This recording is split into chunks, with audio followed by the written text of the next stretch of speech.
So, heute keine Sekunde zu spät, so schaut's aus. Der Riese Mike schreibt schon richtig. Birger in 3, 2, 1, Birger. Wow, Zerpimmelung! Timmy Boy war früher da wie du. Oh, das meine passt schon. Oh Gott, ich hab vergessen den Sound auszuschalten.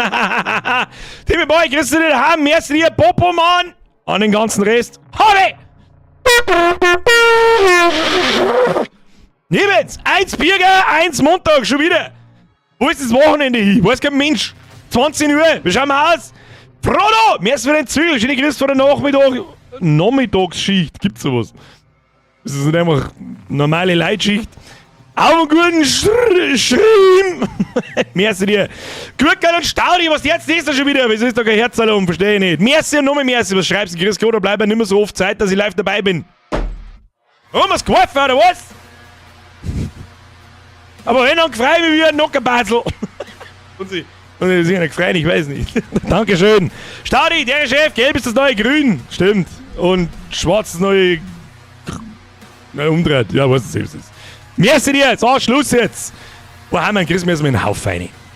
Habe die Ehre an! Den Tom, den Mike, den Max, den Metzger, den Flo, den Suna, den Gurkel, den Grotzer, den Kaip, den Robert, den Ire, den Tom, nochmal einen Mike, den Tümsen, den Leuchtrauschkugel, den Zero Cool, den Bornelgramm, und leg mir wahrscheinlich den Andreas B. ein Special Grüß an den Herrn Leuchtrauschkugel, der gestern sehr viel Nerven braucht hat mit mir. Dankeschön übrigens noch einmal. An die Steffi, an den Proxy, an den Weinstefan, an den Löffler, an die Hanna, an den Wallmann, an den Volksquad, den ganz rechts vom Sauerhofer, was das ist. Richmond! 13 Monate mehr hier, halt dritte Nasenbohrer! Ja, richtig, sag's ihnen noch. Sag's ihnen noch! So, aber schau mal aus. Ich sag das, ich hab das ganze Wochenende nur programmiert. Von fucking in der Früh bis fucking in der Nacht. Und hab was narrisch zusammengebaut. Aber das zeige ich ja irgendwann einmal. Ich glaube, mittlerweile funktioniert es ganz gut. Ich habe zumindest noch keinerlei Fehlermeldung bis jetzt gekriegt. Das ist gut für mich. Das ist gut für mich. Das ist auch Zeit für ein paar Leute, so für 15 Leute von euch ist das auch gut schon. Zitronenbaum, mir ist für 22 Monate. Servus zurück. Der Kurt schreibt, ja, alles Gute, Birger. Ich hab heute nicht Geburtstag. Aber fast. Merci dir. Schluss, was ist denn da, Alter? 85 Millionen? Alter, wie ist denn überhaupt dran? Der bald schon mal. Habe ich dir jetzt eine Bewegung? Merci dir, 26 Monate, Kuss auf den Nuss, Bugel, merci für 50 Monate, habe ich dir Chef Chris aus Bogen, 50 Monate schon wieder. Ja, schon wieder. Schnell so. Das sind 50 Monate. 4 Jahre, du bist der Geschubste. Ein paar Leute dabei mit 80 Monaten. Die haben zweimal geschubst. Du bist der Geschubste und die anderen haben dreimal geschubst. Was ist das? Gut, merci für 31 Monate Zitronenbaum, merci für 22, Bugel, merci für 50, Palschmann, merci für 26, Tibiball, merci für den Euro, Prinzi, merci für den Zügel, Demetz, merci für 24 Monate, 2 Jahre sind schon, sehe ich gerade, aber auf den Punkt genau. Was haben wir vor 2 Jahren gerade da, was die Entscheidung getroffen hast, so mit der Lose jetzt eine Mitgliedschaft da, was haben wir da gerade da? Waren vor 2 Jahren? Weiß ich nicht mehr. Nein, weiß ich nicht mehr genau, aber das kommt davon, weil da haben wir, glaube ich, ein bisschen angefangen mit so, ja, so nicht ein Durcheinander zum Spielen, sondern halt so Indie-Game-Sachen zum Spielen als Lückenfüller, die mittlerweile einen festen Platz eingenommen haben. So sieht's nämlich aus. Was war vor 2 Jahren? Was war, Steffi, stimmt, du bist. Der Wimp schießt die NX-Fabrik alle zusammen. So ungefähr, ja. Weißt du, ich komme nicht mehr aus, sind so viele, Alter, wie viele Leute haben da schon wieder in der Liste drin? Demetz, merci für 24, Visa, merci für 37, Sphinx.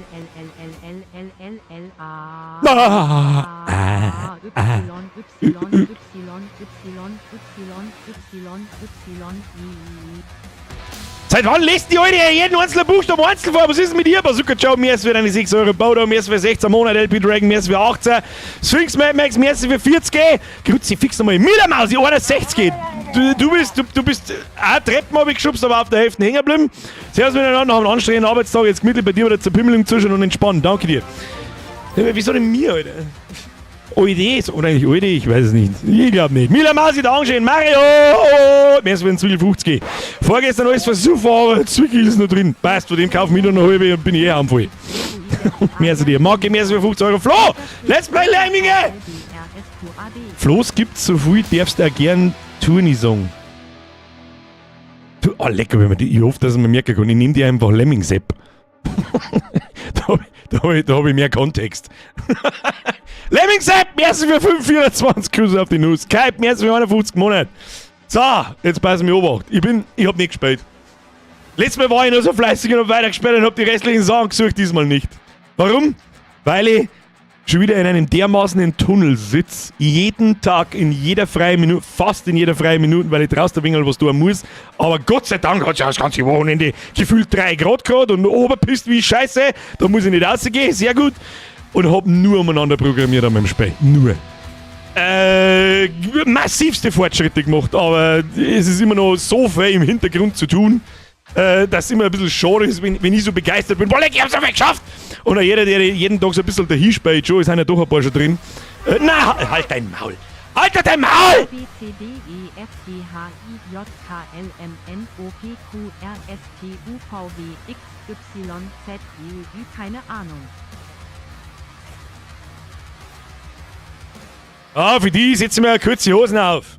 Wieder Ruhe ist. Ja, nur, es gibt übrigens 10% mehr Damage und mehr Aim. Muss man wissen. Dem ich bei Merci dir.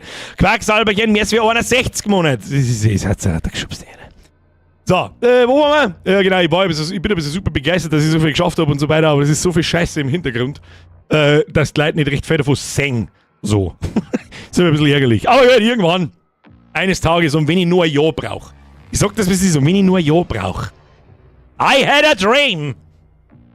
Und der Dream, der ist schon 20 Jahre alt. Dass ich irgendwann mein eigenes verficktes Spiel hab, wo ich sagen kann, I made this myself. Und irgendjemand, Fremdes, auf diesem Planeten, hat sich da freiwillig registriert und vielleicht sogar irgendwas gekauft. Und 5 Tage Playtime. So. Woher war sonst der Pamperl? Pamperl passt gut zu meinem Hut. Leon, merci dir, 20er ist zu viel. Das ist einfach nicht, ich weiß, ich sitze da und schieß Monster ins Maul. Ist das ein 20er wert? Ich weiß jetzt auch nicht. Ich kann nicht verstehen, wenn du jetzt sagst, du hast eine kurze Hosen auf, du hast einen 20er. Da ich sagen, ja, okay. In gewissen Kreisen könnte man sagen, das ist sogar noch zwingend. Aber ich bin auch immer stets bemüht, weißt du sehr, was es ist. Leon, warum kennst du, was kennst also, was? Kämmen oder kennen? Mein Bruder hat keinen Namen, noch nicht. Er ist ich nenne ihn liebevoll Bilderrahmen. Oder Mamas Bilderrahmen. Schöne Grüße aus Österreich. Woher auch sonst? Merci dir, Kuss auf die Nuss. Jesse schreibt, du Birger, ich hab auch so einen Haum, aber aus Seide. Tu nur schön auf Tour aufbauen. Ja, sicher. Meine Haare sind glänzend, wunderschön. Na, Alex, nein! Ich mach nichts wissen von Bananen und den lila Dinger, die ich nicht weiß, was heißen. Let's play Gummiknautscher. Gummiknautscher. Aubergine, Banane, Aubergine, Banane, Aubergine, Banane, Aubergine, Banane, Schweißtropfen, Zunge, Schweißtropfen, Schweißtropfen, Zunge, Schweißtropfen. Schweißtropfen, Zunge? You fucking serious? Alex, also, ich hab deinen Namen aber auch schon eine Zeit nicht mehr gelesen, muss ich ganz ehrlich sagen. Herzlichen Dank dafür, du bist lang genug dabei, du kriegst keinen Anschiss für den Zehner, aber du kriegst die Tröte fürs WB. Pass auf. Passt! Habe die Ehre. Herr Lord Lorenz! Habe die Ehre zurück, merci für den Sechser. Schau, Schluss jetzt mit der Geld umeinander Schmeißerei, was ist da los? Birger, wo? Wo? Wie spät ist es überhaupt? Wir haben noch 1,5 Minuten. Das machen wir seit Anbeginn der Zeit. Machen wir mir das so, dass wir mir die ersten 10 Minuten da sitzen und Scheiße labern. Auf was ihr halt aufpasst, wenn wir mir Doom spielen. Wo ich wahrscheinlich die erste halbe Stunde wieder nur aufs Maul kriege, weil ich nicht mehr weiß, wo hinten vorne ist. Aber weil ich nicht gespielt habe, ich Sau und ich futzen geroben. Aber ihr passt halt einmal auf was auf. Letztes Mal habe ich einen schreiben sie, Schluss jetzt, ich muss was erzählen! Geisi! Du schubst da Servus Birgbert, bin da! Birgbert, bin du. Grias vom Slayer trifft an Ostfriesland. Geisi, merci dir. Schöne Grüße nach trifft an. Irgendwann, eines Tages, gehe ich her und sag, jetzt gehe ich mir auf Google Maps und schau, wo fucking trifft an ist, Alter.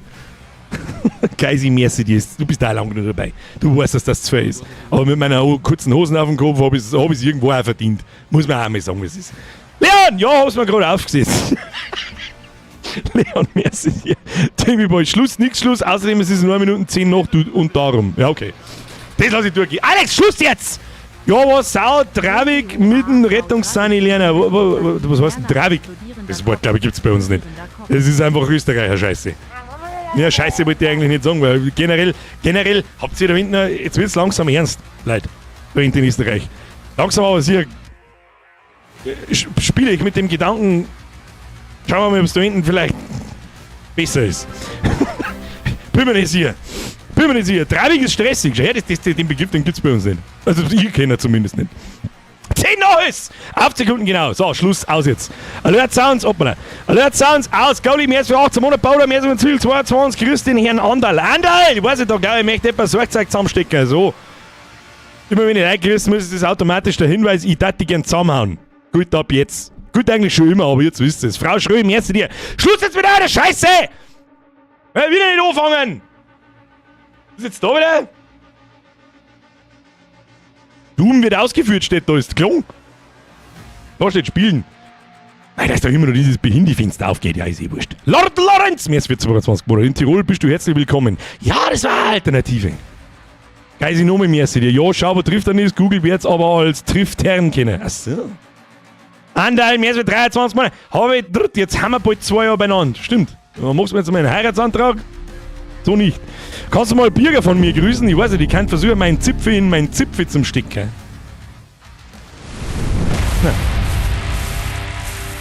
Schluss jetzt mit der Rundunetterei! Jetzt ist Zeit für... So sieht's aus! So. Wieso sagt ihr nix? Was kein Mensch. Achtung! Jetzt meine ich, müsst ihr was singen. Schöne Texte. Wunderschön. Jetzt erst einmal Pro-Gamer-Setup zusammenbauen, weil sonst check ich da halt wieder gar nichts mehr. Du. Haben wir ja mittlerweile doch so kurz vor der Hälfte, haben wir gesagt, gell? Ja, Kapitel 10 von 22. Ancestral Schmiede. Für alle, die wieder einen Titel lesen, noch irgendwelche behinderten Thumbnails so schauen, oder sonst irgendwas, Heiratsantrag. Danke dir. Schluss jetzt! Wir spielen halt Doom, The Dark Ages. Da gibt es mittlerweile ja ein bisschen was zum Song, weil mittlerweile schaue ich mir Videos dazu an. Und ja, ich bin auch nicht ganz ausgenommen davon, dass ich natürlich mir da auch ein bisschen die Meinung mache. So ist es nicht. Und so Unrecht hat derjenige vor 2 Wochen gar nicht gehabt, dass die Glory Kills schon ein bisschen abgingen. Auch wenn es immer die gleichen sind. Und auch wenn es in Dark Ages welche gibt. Aber ich habe offensichtlich vergessen, oder ich erinnere mich nicht mehr gescheit dran, wie dermaßen brutal das Eternal war. Da kann Dark Ages nicht ganz mithalten. Muss man ihm so lassen. Sabine, viel Spaß beim Gedums.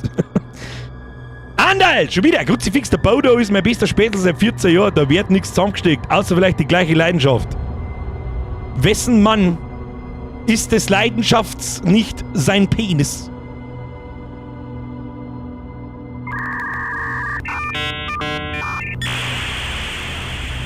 Für alle, die heute zum ersten Mal zuschauen.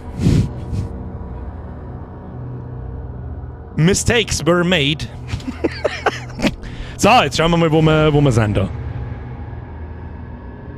Oh boy, that escalated quickly. So, jetzt trinken wir nochmal schnell unser Becher raus.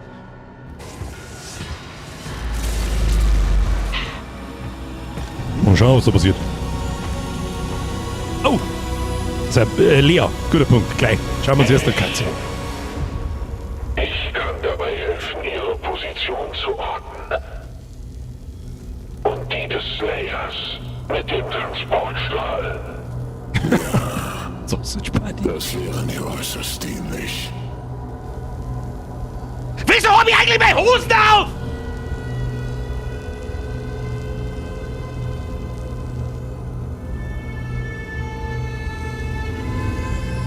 Ihr darf nichts geschehen.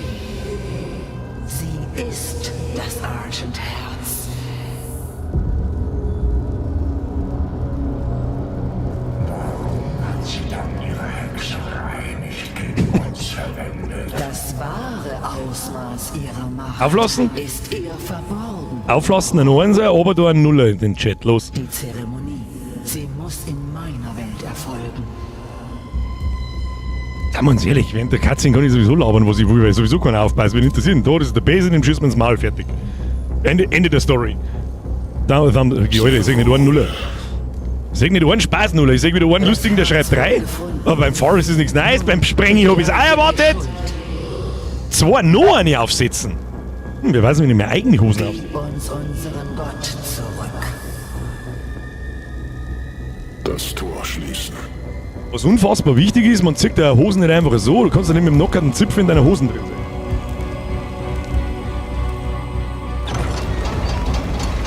Nehmen wir zuerst die Unterhosen.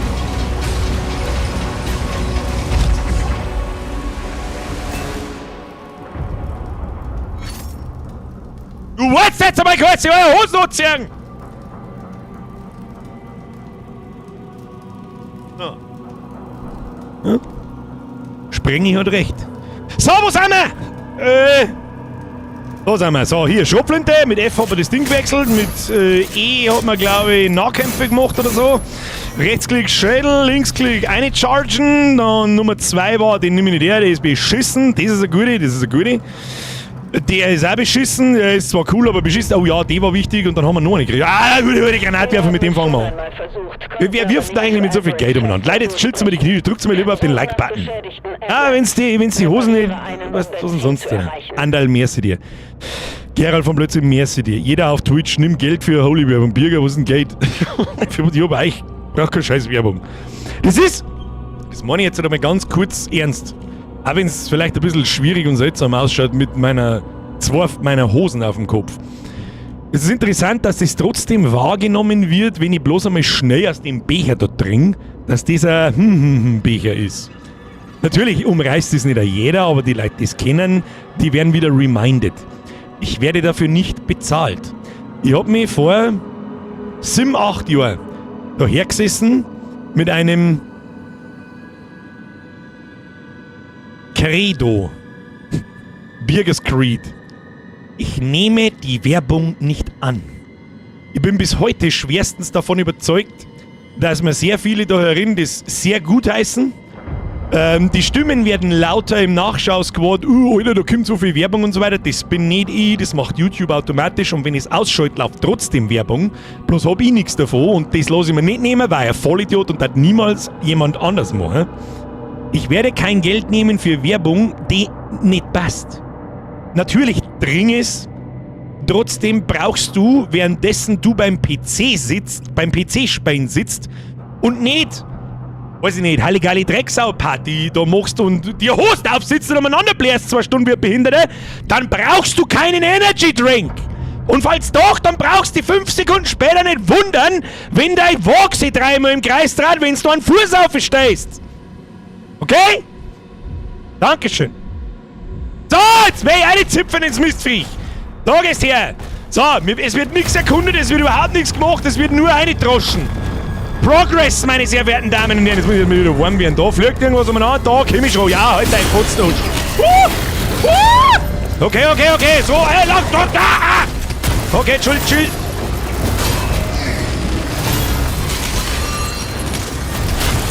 Holy shit, motherfucker.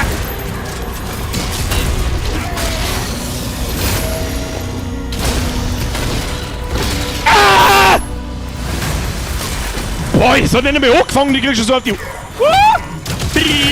Gib mir mal das. Und dann gibst du mir das. Du kriegst auf die Fresse, weil du sowieso gleich hier bist. Oder ich bin gleich hier, das kann... Ab.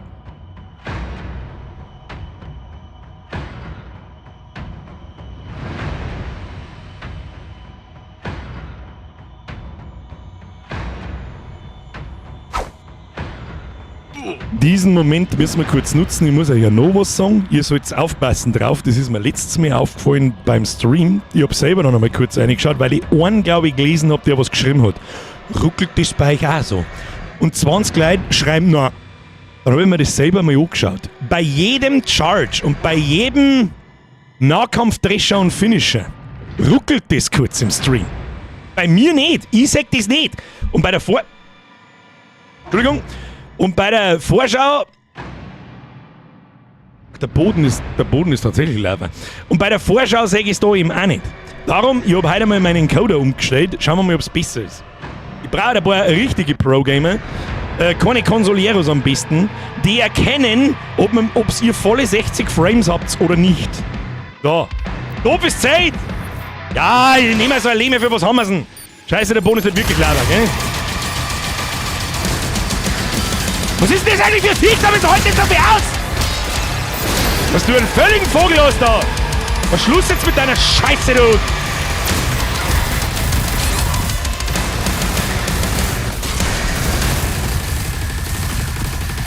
Nein, wo?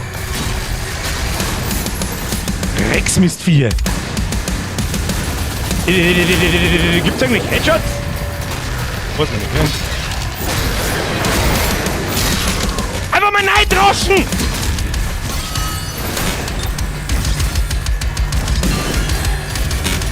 Oh, ich seh da neue Waffen. Kommen. Wird nicht da hinten liegen. Oh, da oben können wir uns gleich als neue Lieber Scheißproblem da oben. Weil irgendwas schießt da noch mit dem Grün. Wer schießt da noch grün? Vögelchen aus, mein Freund. Das brauchen wir. Weg. Bringt da auch noch irgendwo einer. Jetzt tust du mir die neue Waffen her. Ich seh nichts rücklegen, ich habe Allergie ab unter 60 Frames. Okay. Ja, vielleicht ist es besser, das Code. Ist das der fucking Raketenwerfer? Zeit ist one! Der Raketenwerfer verschießt langsame Projektile, die bei Kontakt explodieren und schweren Schaden verursachen.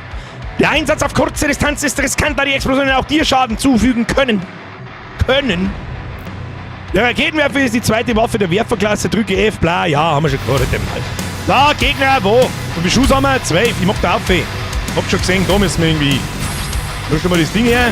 Da. Rüst. Wie können wir da auf? Da umspringen, möchte ich sagen. Da sterben wir. Ich probier's trotzdem. Ah! Oh, extra Leben nehmen wir mit. Jetzt gibt's auf die Fresse. Was ist da los?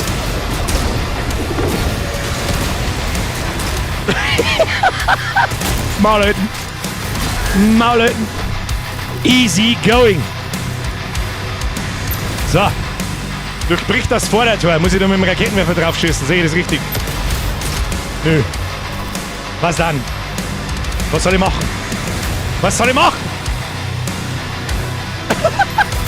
Vollidiot. Okay, wir haben da. Jetzt halt Moment einmal.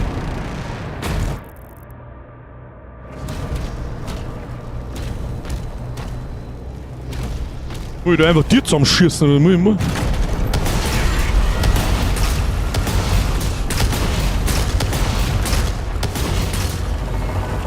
Tatsächlich. Von hinten! Jetzt wieder ein Euro. Das ist ein Raketenwerfer. Jetzt werfst Raketen! Schaut einmal auf die Mitglieder, Brudi. Was ist das? Los bin ich. Jetzt sind wir 50 Monate. So schaut's aus. Habe ich die Ehre zurück. Ja, Fett sagt, da werden wir die nicht mehr lang haben jetzt mit dem Raketenwerfer, fürchte ich. Und da ist übrigens dein Finisher. Okay, vielleicht darf man mit dem Raketenwerfer nicht ganz so eskalieren. Kruzifix lässt mich, haben wir kein einziges Mal. Noch einmal haben wir gestorben, aber nicht durch eigenes Verschulden. Wir haben das Ding gleich wieder fertig, ich glaube so. Und dann machen wir so. Tschüss, wir haben in den Wanst. Da ist da noch einer, Maul halten. Kriegen wir schon. So, vielleicht spielen wir mal nicht wieder absolute Vollidiot, sondern. Was ist das? Aktualisiere Markierung. Headlands. Oh, das ist so ein Vögelchen, oder was ist mit dir?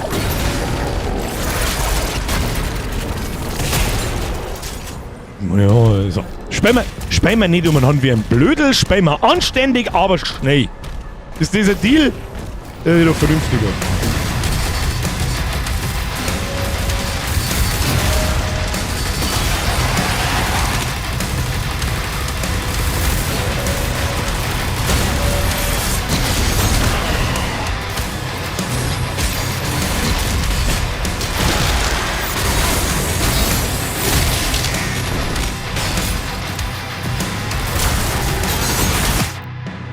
Kruzifix!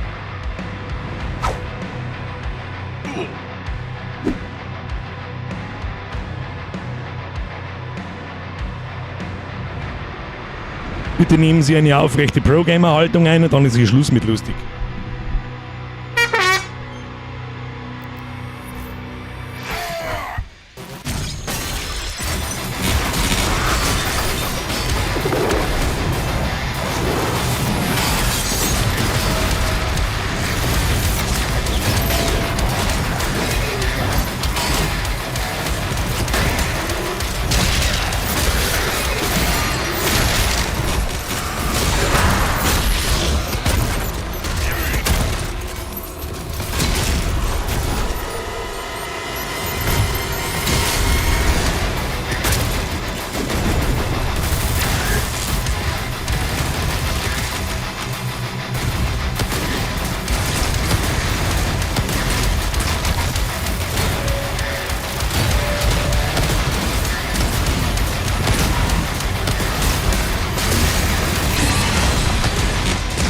Fetten darf ich nicht anchargen.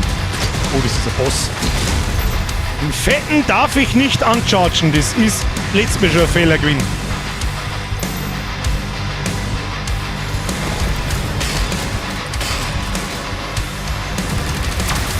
Ich brauche irgendwo ein Leben hier, sonst haben wir mich nicht mehr lang.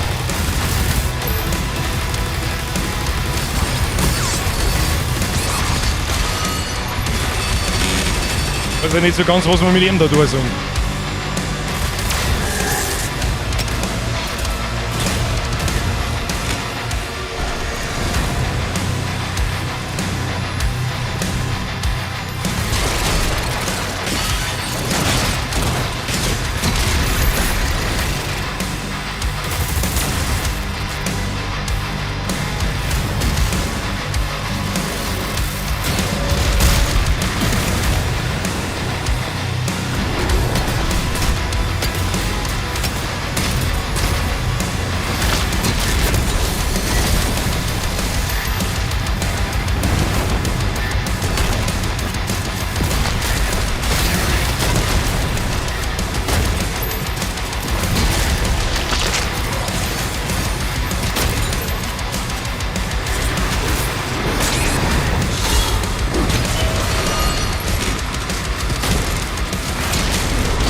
Was ist mit ihm? Oh, come on!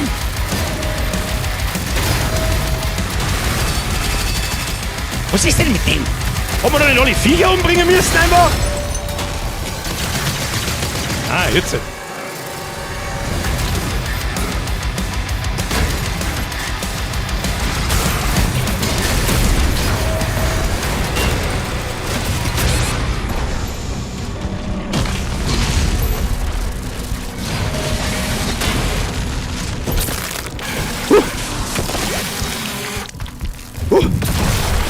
Gib Leben jetzt! Diese hart on the edge da. Zerstöre ihn, um die Kanone zu deaktivieren. So, muss ich hin. Zerpimmelung! Mehr Raketenwerfer Moon.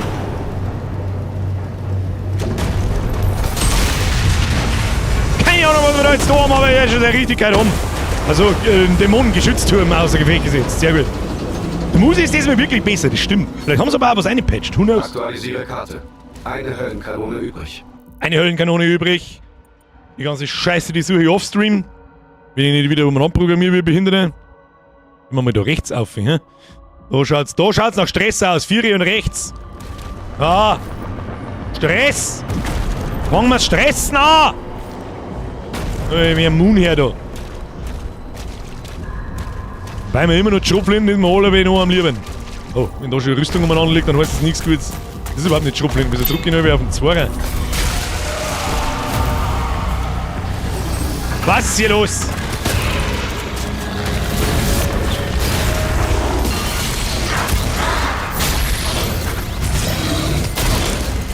Also mit der Fotze halt nur Mistviech durchgesucht.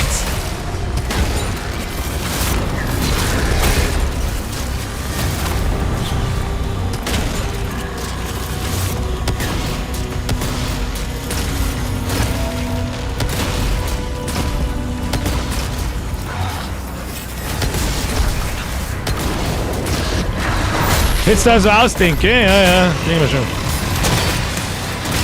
Aber was nimm mich ja mit die Scheißwaffe da hier!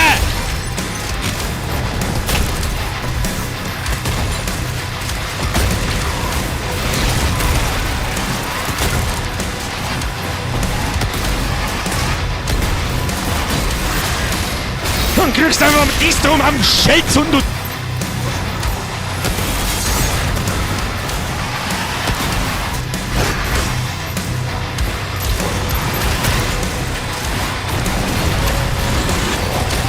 Kann man dem währenddessen nichts tun? Nix! Wie? Oh.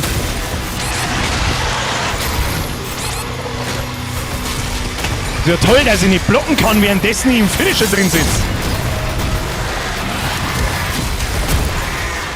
Drecksviech! Scheiß fliegende Arschlöcher, du bist mir in die Turnisch auf den Sack gegangen! Da ist lang gewesen! Schädelmunition! Ein Mammes Schädelmunition! Und irgendwas vergessen? Nö! Miau! So, halt, stopp, wo müssen wir hin? Wo müssen wir überhaupt hin? Da hinten war so ein Schrein, wie viel Gold habe ich? 9 bloß. Haben wir mir letzten Mal noch irgendwas gekauft. Oh, links, da ist ein Skin hinten, der interessiert mich einen Scheißdreck. Einfach geradeaus.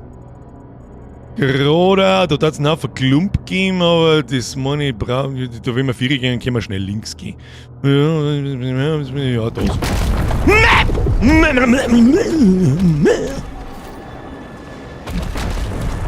Ich weiß nicht. Aber in Eternal hat mit Map schon genervt. Sagen wir es, wie es ist. Ah ja, da oben ist. Ah ja, da ist wieder so ein Dings. Ah ja. Haben wir schon, kriegen wir schon. Wächterschrein entdeckt. Jetzt schauen wir mal, wie viel das wir wirklich haben. 250 da schon. Schädelverbesserung. Was haben wir da? Wir haben ja Runen. Das heißt, wenn wir mit das blocken, gibt es da Sachen zum Kaufen, gedrückt halten. Bodenriss breitet sich über größere Entfernung aus. Ja, komm mal. Oder das letzte Schädel-Upgrade. Die Betäubungsdauer der Schildsäge wird erhöht. 100 Raketenwerfer. Das Parieren eines Höllenstromangriffs bewirkt vorübergehend, dass Eigenschaden dich heilt.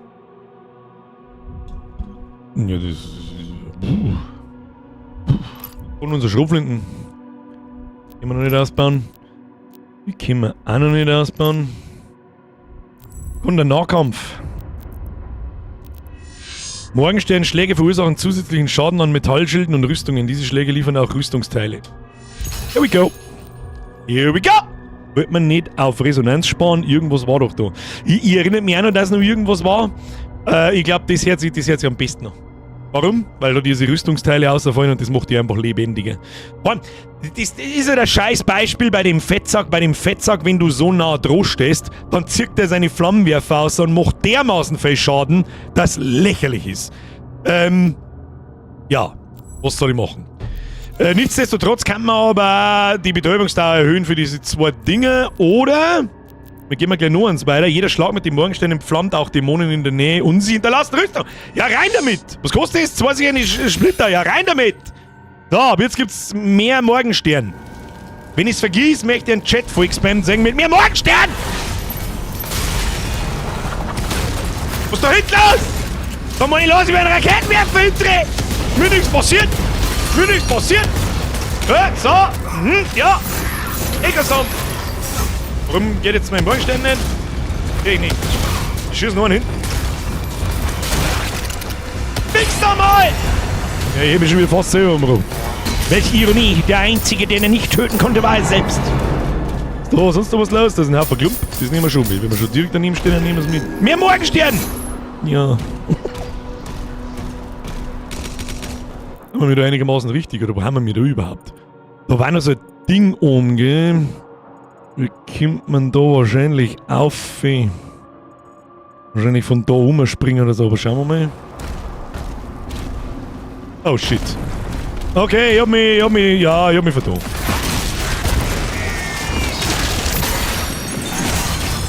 Na! Wer ist Drumming da hinten?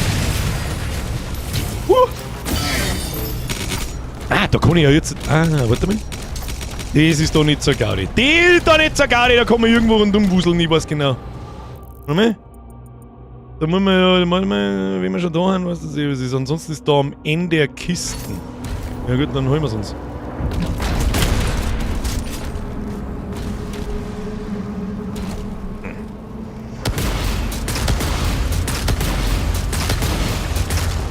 Wer weiß, vorher haben wir auch die zusammengeschissen müssen.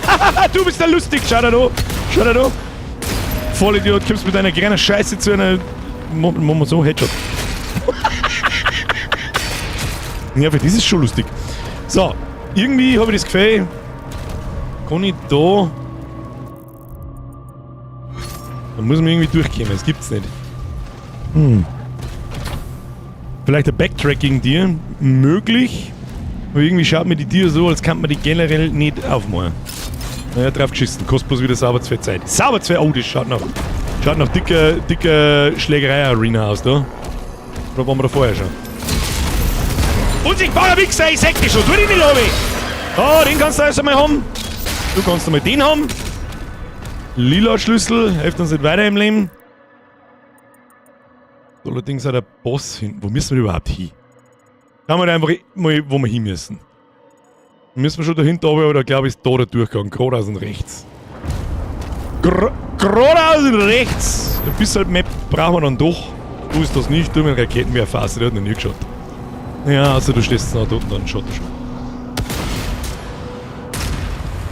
Hey! So nicht, mein Freund. Und in die Fresse ballen. Und in die Fresse ballen. Was soll denn das werden? Ich meine, deine... Bitte einmal.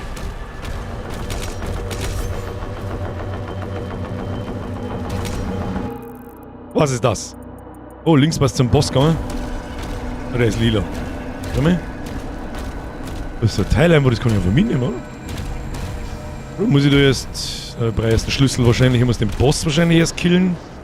Springen wir mal da rum, schauen, was passiert. Nicht zu weit, nicht... Was ist das? Braucht kein Mensch! Kettenkugels aufs Hirn. Stimmt, die haben wir ja auch noch, die war auf 5.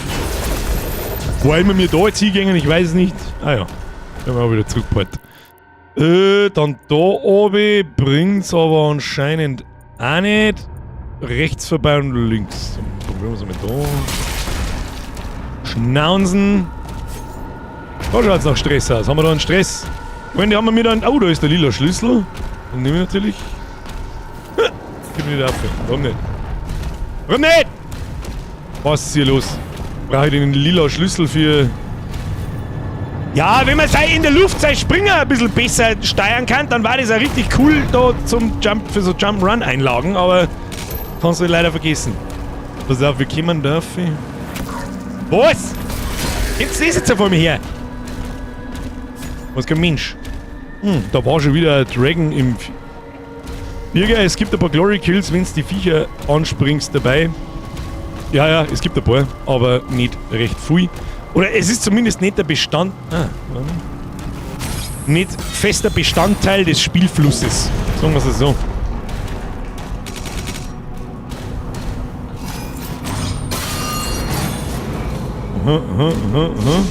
Ja, 10. Jahr. Öfters Schädel, was ich weiß nicht.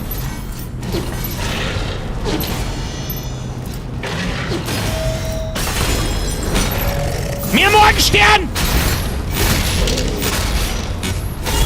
Was ein Quest, der letzte Schlag macht viel mehr Schaden und der überlebt alle 4? Was ein Huhn? Was ein Huhn? Jetzt halt? So jetzt da herum? Jetzt mal das erklären. Jetzt da, warte mal, ich versuche mal den... Ah! Ja toll. Okay. Bleib wieder am Hause hängen! Da ist schon wieder Absicht. Wo ist jetzt da gleich wieder reingegangen? Ach, da oben. Mehr Morgenstern war gerade. Weg! So, jetzt mal so. Wir zielen exakt leicht links daneben. Ja, da ist eine unsichtbare Mauer, ey. Leck mir da am Arsch! Müssen wir vielleicht ein bisschen danteln, was du siehst. Ich bin mir auch nicht sicher, ob das... Ja, scheiß Feier macht eh keinen Schaden, leck mich. Schau mal hinter das Gitter rein. Hinter was für Gitter? Hinter was?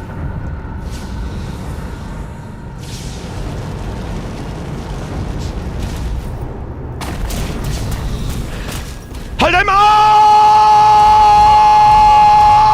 Wow, was? Ah! Was war das? Schluss! Gulden! Was war nochmal, bevor ich da... Ah ja. Versteh schon? Schauen wir da oben. Was ist hier los? Da, achso, wir müssen da runter. Hoppala. Hättest du noch mal rechts geschaut, Birger? Oh, draußen, Bank! Da geht der Bank ab!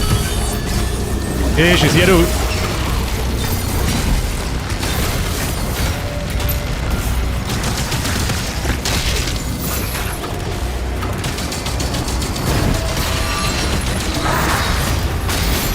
Da hat's er! Und dann gehe ich wieder. Peng! Der Raketenwerfer ist einfach immer gut. Kann man brauchen. Was ist mit euch zwei da hinten? Die haben wir auch noch weg, weil, was das ist. So, jetzt haben wir diesen Blutschlüssel und müssen wir eigentlich da zum Boss reinkommen, oder nicht?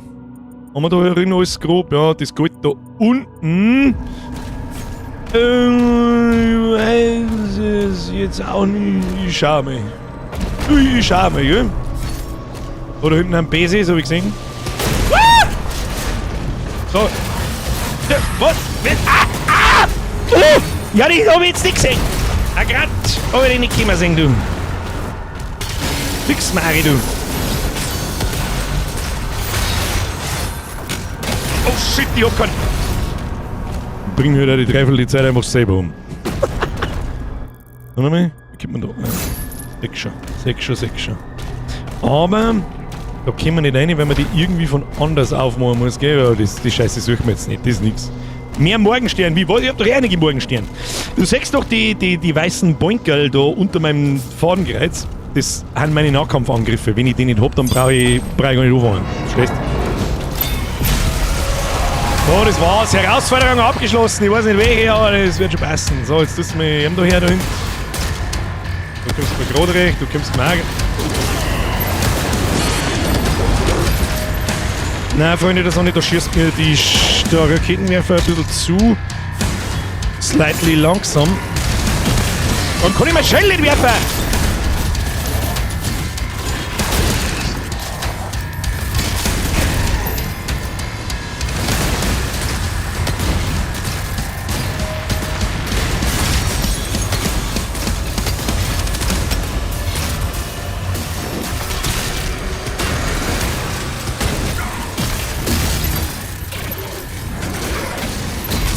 Nicht draufhauen sollst!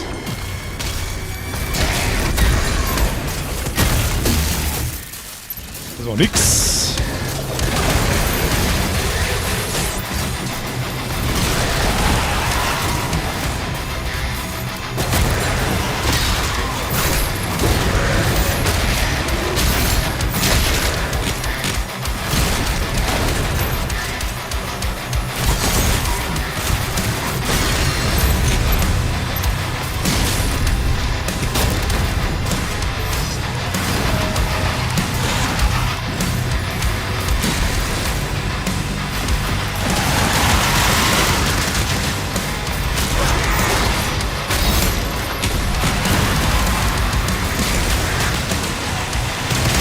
Wow!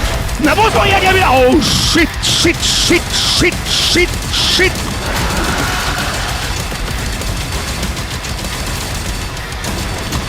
Bringt es überhaupt so drauf zum Schießen? Ich hab doch keine Ahnung. Wo ist das Ding jetzt?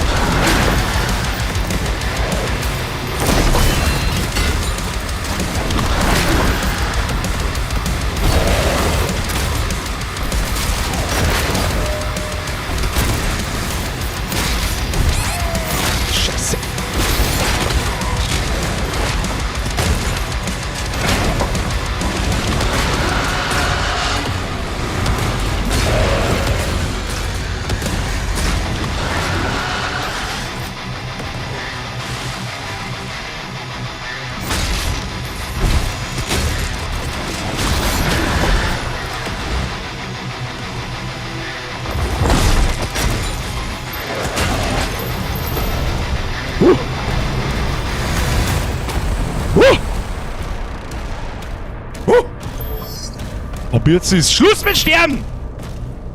So, haben wir's jetzt, oder was? Heidewitzka! Du! Heidewitzka! Peng, peng, peng, peng, peng, peng, peng! Was haben wir gelernt? Der Riesemike hat immer recht, schon wieder. Ja.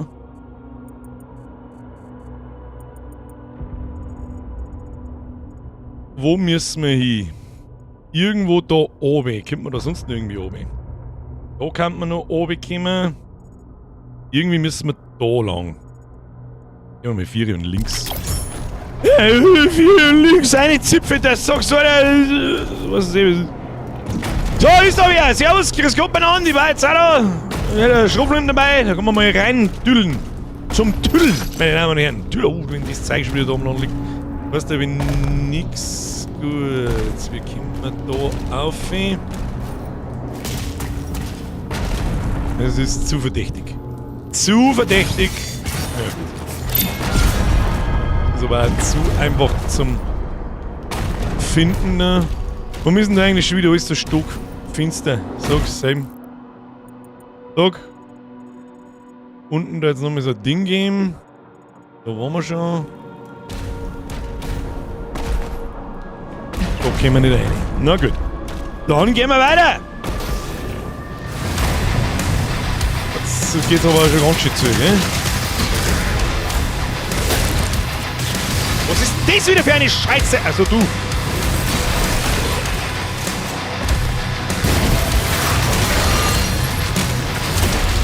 Kugelset to your face! Bitch! Bang!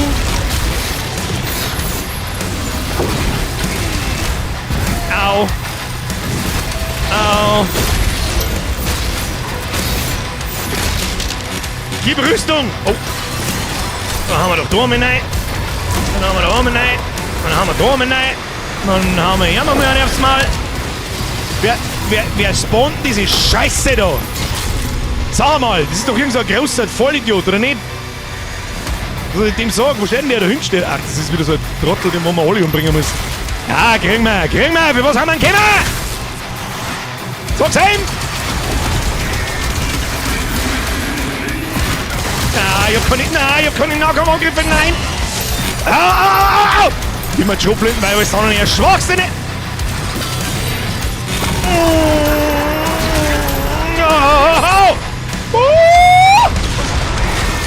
Nee, geh weg da! So, jetzt machen wir mal wieder. Ja, Alter, chill mal! Was? Ich hab's gesehen! Ich hab's gesehen! Fix!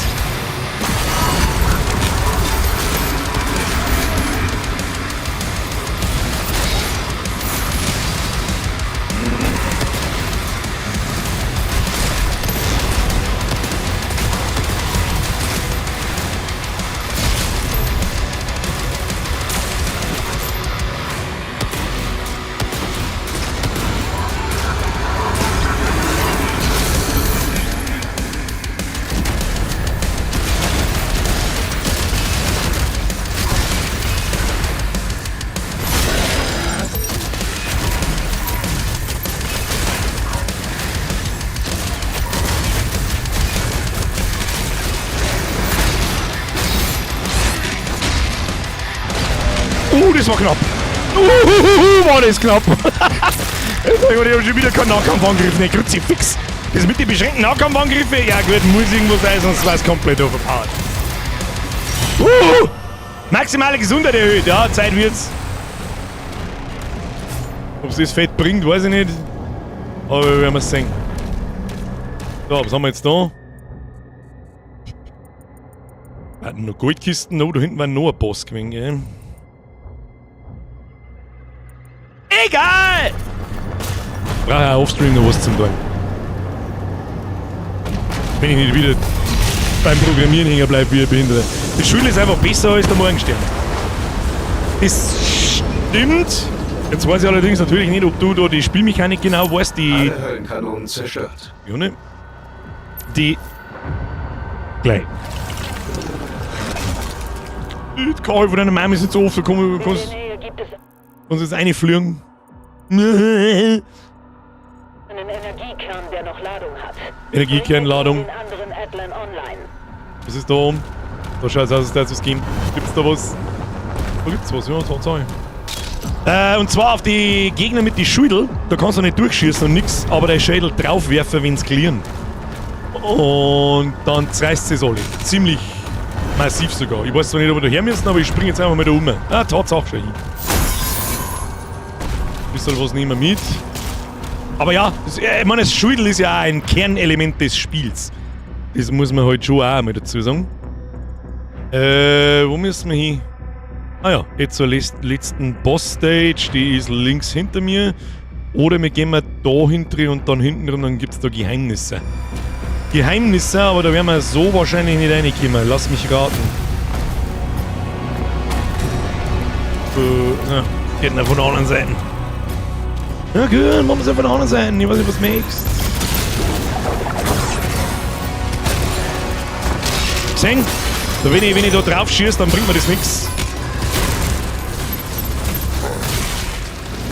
Und mit der man jetzt ihren da oben weg. Muss ich wieder.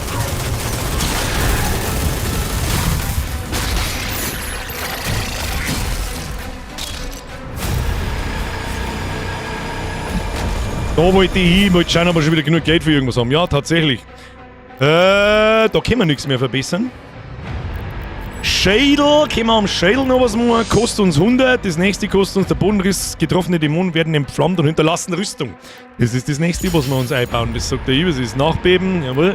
Was kostet das? 175. Können wir uns noch nicht ganz leisten, aber fast. Nein, nicht Nahkampf. Was können wir uns da leisten? Nix. Raketenwerfer vielleicht? Das war natürlich schon geil, wenn ich dort stehe und ich hab was blockt und es heilt mir das Ding. Und was haben wir da? Raketenwerferprojektile verursachen erhöhten Flächenschaden, allerdings auch mehr Eigenschaden. Das Parieren eines Höllenstromprojektils verstärkt den nächsten Schuss. Auch nicht schlecht. Raketenwerfer ist durchaus Potenzial zum Ausbauen. So sagt der Ibis ist. Da, was haben wir da? Oh, da schaut es nach Stress aus. Haben wir da einen Stress? Da haben wir einen Stress!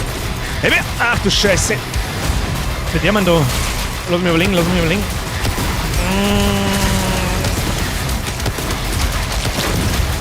Ich schieße einfach mit dem Raketenwerfer drauf. In der Hoffnung, es bringt was. Und man hat doch da seine Sachen reflektieren müssen, oder? Ja. Ich bin ja sowieso dafür, dass wir ihm einfach in die Fresse schießen. Ich sag mal, macht das Zeug am Boden Schaden? Ja, ich hab schon verstanden.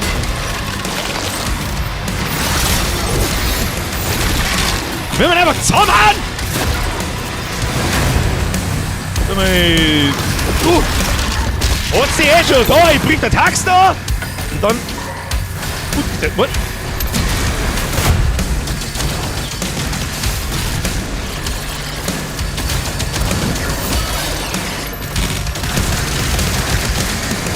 Schieße dir ins Arschloch, du Huren!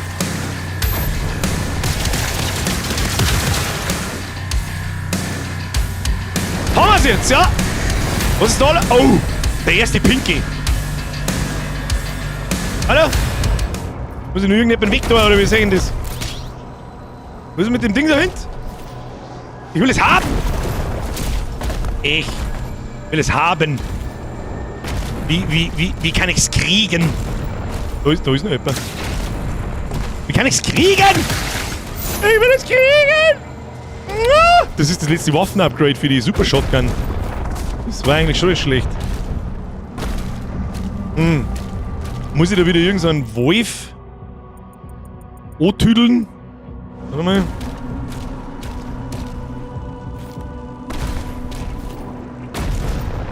Ach, leg mir am Arsch. Wer braucht Waffen-Upgrades? Was ist das? Zapfel von deiner Alten. Energieniveau stabil bei 92%. Hab ich einen Bau da auch noch gesehen vorher? Ich bin mir nicht sicher. Messer wieder den Zwill. Kannst du mir mal schlägen? Steht jetzt der Riesenmecker auf. Jetzt gibt's aufs Mal. Birger, in Doom ist es normal, dass du auf Schwachpunkte schießen musst bei dem laufenden Hirn auf die Gun oben. Das ist absolut richtig. Bloß habe ich mich tatsächlich nicht mehr daran erinnert, dass man bei dem Hirn auf die Gun umschießen muss. Was genau ist jetzt passiert, das wissen wir nicht alle nicht, wenn wir da sind. Gell? Ah, das Ding ist frei geworden! Her mit dem Schund! Her mit dem Schund! Easy!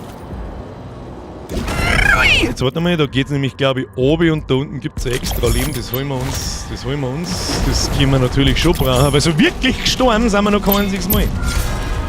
Dank den Lebenssiegeln. Nämlich. So, wie schauen wir aus? Das ist jetzt einer da, ich bin einer da, das ist gut.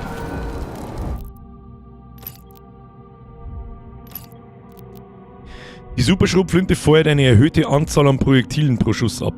Die Frage ist, ob das so geil ist, dann ist nämlich Munition auch sofort vorbei. Aber das Ding macht halt dann anders den Schaden. Probier halt mal, was der Duke sagt, vielleicht hilft's. Was sagt denn der Duke? Schudel-Core-Zeit verlangsamen. Für mich war das ein Gamechanger, vor allem bei den Dreckspeitschenviecher. Wie meinst du verlangsamen? Ich weiß, dass man die dicken Viecher, die nicht kennen, vor der Viecher, kann man das Schädel reinwerfen und dann bleibt stecken und macht so. Was kann das Ding? Die Kampfschule fällt eine erhöhte Anzahl an Projektilen pro Schuss ab. Ich weiß nicht, ob. Den Button fürs Schild sollst halten, glaube ich. Was?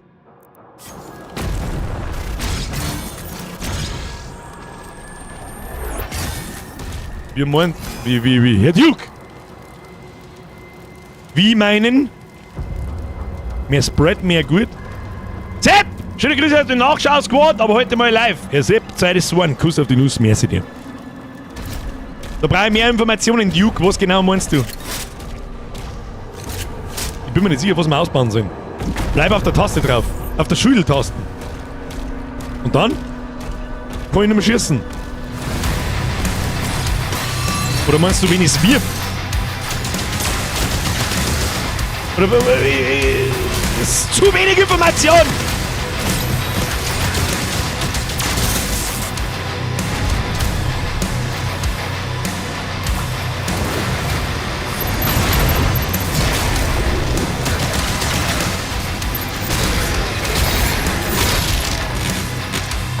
Na, auf der Endstream-Taste. Was zum Fick labert hier für eine verwirrende Scheiße, Leute? Ich hab keine Ahnung, was ihr labert! Aber ich wieder selber ins Maul geschossen.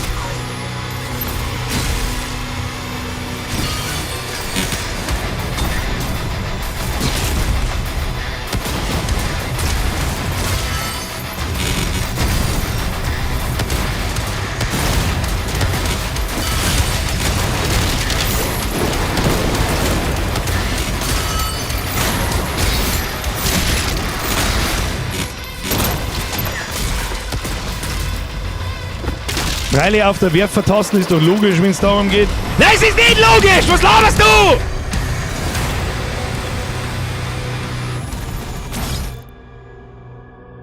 Du möchtest mir sagen, ich habe jetzt 11 Missionen lang braucht, bis mir irgendjemand sagt, wenn ich auf R bleib, verlangsamt die Zeit? Herr Duke, das sind die Informationen, die ich brauche. Nice.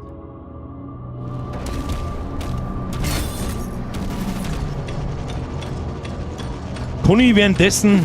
Das müssen wir jetzt mit dem Ding schnell testen.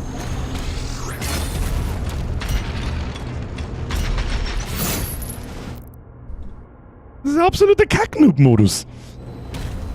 Der absolute Kack-Noob-Modus! Breite, ich bin Pro-Gamer. So. Wo müssen wir hin? Ich brauche ein Wegfindungssystem, das man sagt, wo ich hin muss. Rechts. Wo muss ich hin? Nehmt euer Bier und stoßt auf Duke an. Herzlichen Glückwunsch! Gut gemacht! Das ist die Tür oft da wahrscheinlich auch. Da habe ich vorher total umsonst geschaut. Spricht nicht fürs beste Level-Design. Muss man... So ehrlich muss man dann auch einmal sein. So viel Spaß wie es macht. Aber...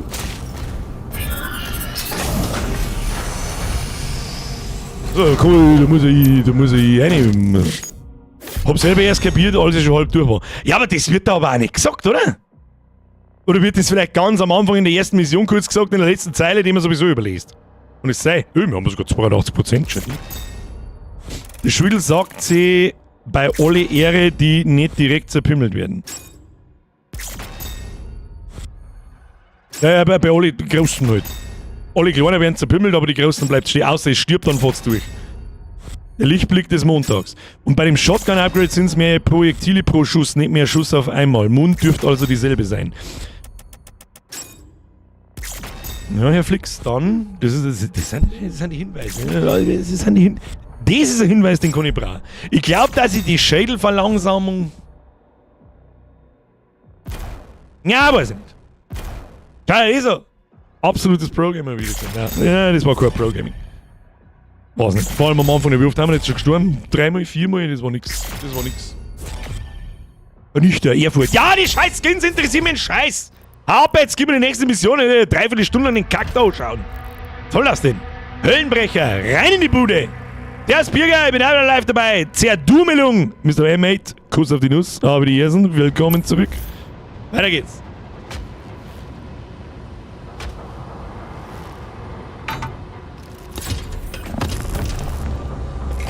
Autopilot aktiviert. System wird neu gestartet. Außerdem, was ganz dumm ist, wenn auf R die Wurftaste für das Schädel ist, dann habe ich keinen Zeigefinger zum nach rechts gehen. Das geht schon, wenn man Pro-Gamer ist, ja. Aber es ist halt einfach unbequem. Dann nehme ich lieber den vollen Split. Was ist denn da jetzt eigentlich? Bin ich das jetzt schon, oder was? Nein. Im Riesen müssen wir jetzt wieder Mech kämpfen. Weißt du, was Doom ist? Ja, ganz Doom. Das ist ein Futzen. Wie ist das gleich wieder gegangen? Das war eine zweite Mission, das haben wir schon Zeit nicht mehr gemacht. Ich hab keine Ahnung. Ich hau einfach drauf. Du kannst die Tutorials jederzeit über das Pausenmenü aufrufen. Brei nicht! Du weißt zwar nicht mehr, wie es geht, aber brei nicht! Ah! Ah ja, oh shit, da muss man ausweichen, gell? Hat's geheißen.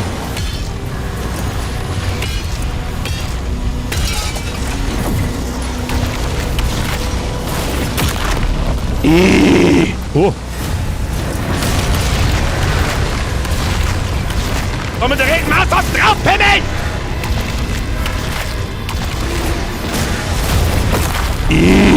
Ja. Mein Name Zerpimmelung!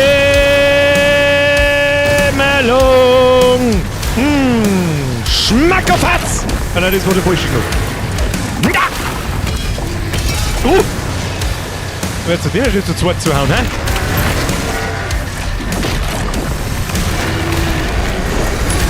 Nein, flick wie ein Wiesel! Flick wie ein Wiesel! So, und jetzt kriegst du aufs Maul, jetzt Gott. Auseinanderpimmelt. Gepimmelt! Maulleuten! Berserks Festung liegt vor uns. Stimmt, der Charge war oben bleiben. Das stinkt noch neue Waffen für den Mecha-Boy. Gib mir das Shit. Gib mir das Shit. Wahrscheinlich wieder die Doppelgatling gern, die Fette.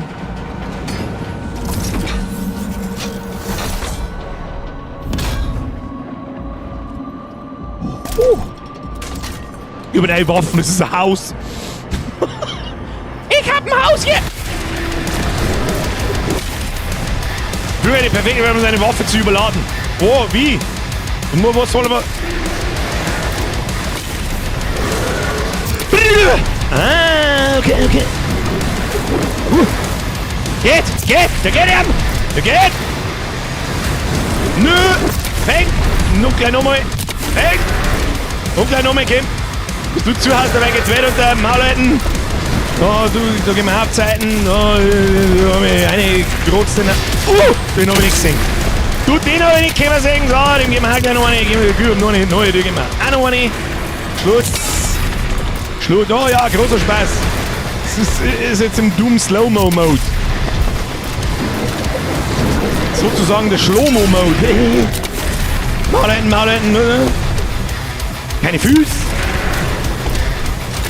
Aber der unendliche Mond, ich weiß es nicht, aber ich schieße mit dem Arsch. Ich schieße mit dem Arsch, damit nichts passiert. Oh, sonst noch wer? Was war's das schon wieder mit der Waffen? Okay. Oh süß, der Ofen reguliert. Welches? Das da oben drin, das da unten drin oder das im Spät drin? Jetzt gehen wir in der Lava. Die Tür ist offen. Ich stelle mir da immer bloß die Frage, wer rammt den ganzen Verhau wieder auf? Irgendjemand wird schon Zeit dafür. Was, das war's schon wieder? Gut, dass ich mich umdreht habe schon, wie? Ah, nein, schlecht. Oh.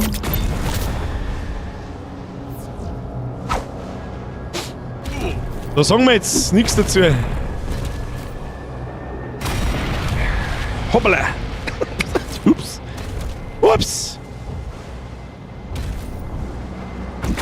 Eigentlich ist sie ja kein Topf. Die Maker haben.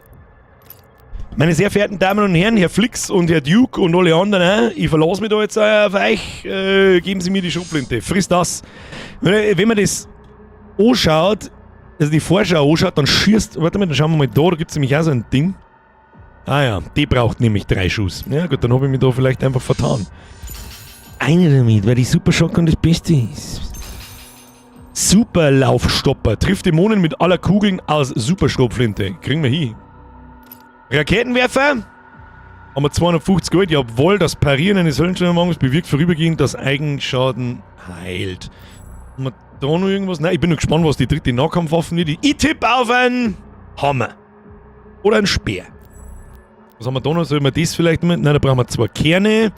Was kann man nur und bauen wir einen Raketenwerfer aus? Schott nicht.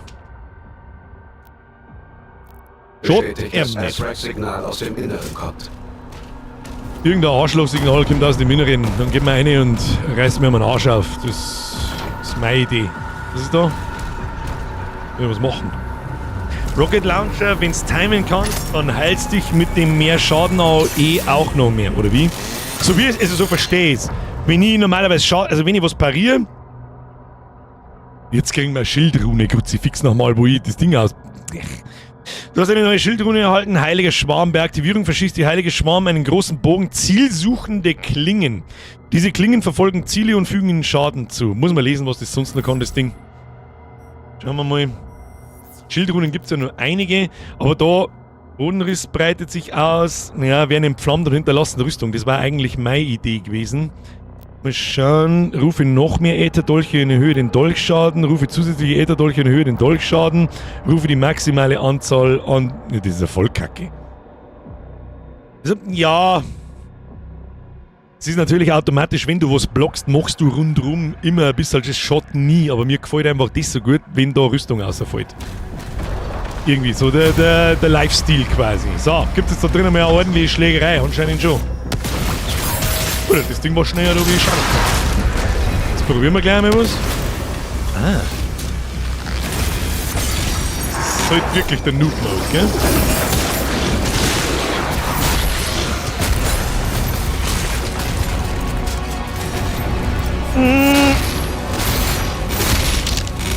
Haben wir so eine Schelle.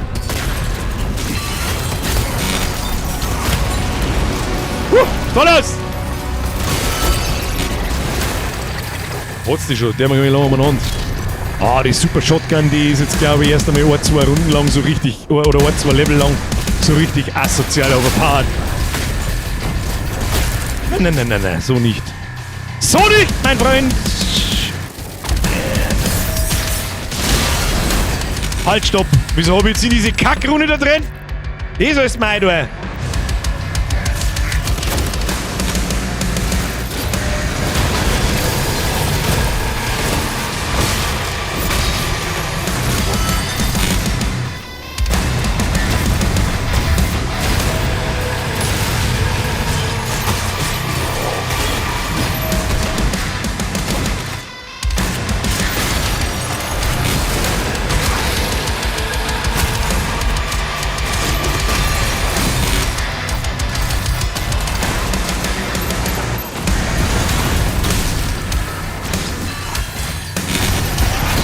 Da hab ich gefressen, Alter!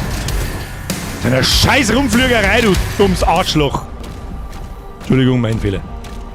So, weiter geht's. Wird gar nicht lange umeinander geschaut, da gibt's nichts zu finden. Haha, du bist der Lustige! Vollidiot! Vollidiot! Ja, vielleicht soll man nicht die ganze Muni verscheißen für die.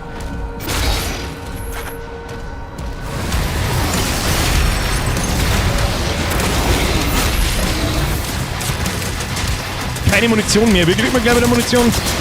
Ich hoffe so.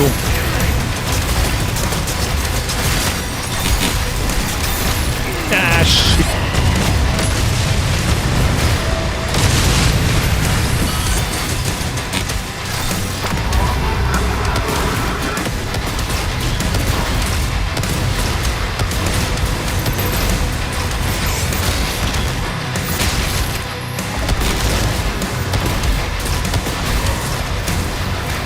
Fetter Vollidiot!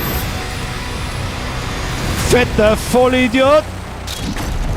Kannst aufs Maul kriegen! Moment, Map wieder hier da. Oh, wir haben es gefunden, was wir braucht haben. Irgendwie wird es schon weitergehen. Map! Kam, wenn es die Viecher zerrissen hat und Rüstung ausgespuckt haben, schon immer so ein Error-Sound raus. Habe jetzt noch nicht so direkt drauf aufpasst, muss ich sagen, was du für einen Sound jetzt meinen kannst. Aber...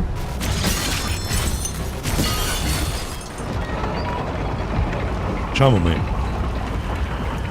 Ich find's cool, dass die Viecher modular zerlegbar sind, also Gliedmaßen und so. Ich glaube, ja, finde ich auch cool. Und ich glaube, das war so ein bisschen eine Idee, warum es nicht mehr gar so brutal sein muss wie in Eternal, weil das jetzt drin ist und ich finde, das klang nicht. Also die Videoschnipsel, wo ich mir da angeschaut habe von Eternal, da bin ich da gesessen und habe wirklich nicht mehr gewusst, war das. Es war dermaßen brutal, dass den Tosen scheißt. Und lauter ist brutal. Das da schaut jetzt aber auch ziemlich wütend aus. Das schaut jetzt nach Stress aus. Da, wo ist der Stress? Das ist auf alle Fälle gut, das nehmen wir mal mit. Das ist ein Punkt, da muss man leider Dark Ages ein paar Minuspunkte geben, aber nochmal, es ist halt auch nicht ganz unwichtig. Ich wollte eigentlich auch kein Eternal 2. Ah, für das gibt's. Oh shit. Raketenwerfer. Unsere Zeit wird kommen. Okay. Wann? Kannst du mir das sagen? Kann ich nicht anfangen.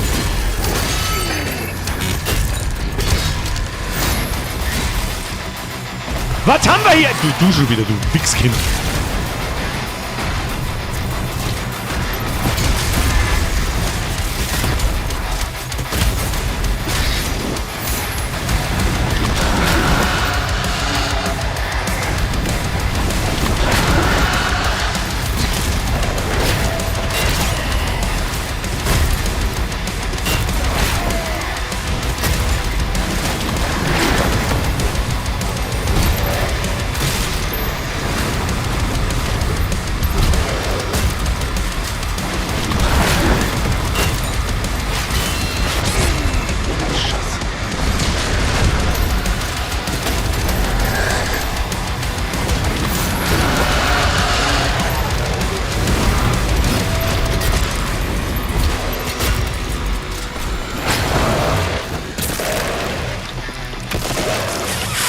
You!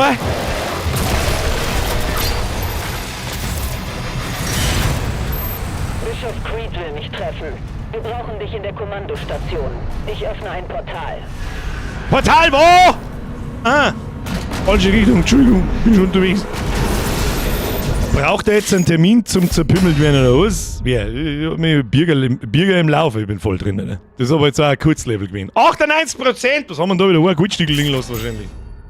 Nein, Goldstückel war es nicht. Ja, mach weiter, Kim. Da hätte ich einfach hindrücken müssen. Ja, okay. Wächter-Kommandostation. Ich glaube, dass es mir wurscht ist. Hauptsache durchgerotzt, du ein Schund. Ja, schön, dass du kein Eternal 2 haben willst. Es gibt zwar DLCs für Eternal. Eternal ist ewig lang. Eternal ist sein Spiel und das soll es auch bleiben und dem kehrt er ein Podest baut. Eternal kriegt von mir als Shooter, ich sage oft, das ist der beste Singleplayer-Shooter, den ich jemals gespielt habe. Das kriegt von mir eine glatte 10 von 10. Das hier kriegt eine 8 von 10. Abzug, weil es ist nicht so brutal, das muss man einfach lassen, es macht zwar Spaß, die Viecher zum Zersticken und das Schädel fühlt sich wuchtig an, aber diese Glory Kills und diese Spieldynamik fühlt sich einfach nicht so geil an, wie es in Eternal war. Will sie auch nicht, aber ist nicht so geil. Was soll ich sagen? Und zweiter Punkt Abzug, Musik. Die Musik in Eternal, die war dermaßen brachial gut, dass Mann, was soll ich sagen dazu? Was ist jetzt das da herin wieder? Was muss ich denn da? Schalterdrucker in Doom. Das ist ja gut so. In Doom drückt man nämlich nicht so Schalter, sondern so. Ich habe aus Versehen irgendwo hingeschossen. Das wollte ich nicht.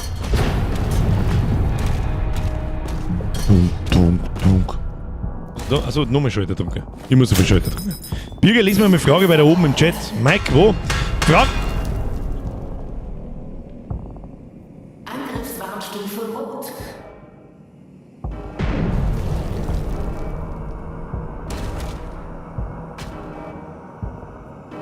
Frage, wie ist denn das bei den ganzen Zwischenbosse bzw. die fetten Viecher? Wenn man da einen Finisher macht, kriegt man dann ein Level-Up für Rüstung, Leben und so weiter?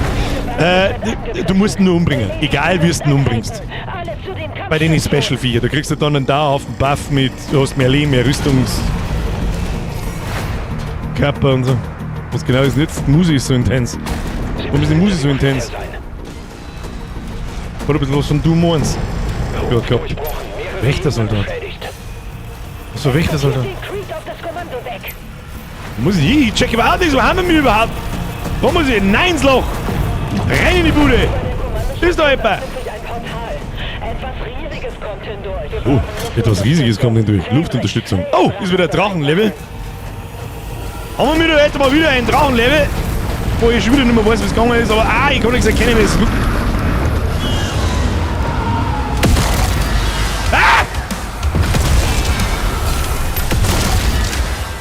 Springt der Peppi, hä? Da drin ist die gelbe Karten, ich seh's. Ich seh's. Ich kann's sehen. Wie komm ich da rein? Wie komm ich denn da rein? Ist das ein Tentakel von dem Vieh? Was passiert, wenn ich nicht reinschieße? Wissen wir nicht.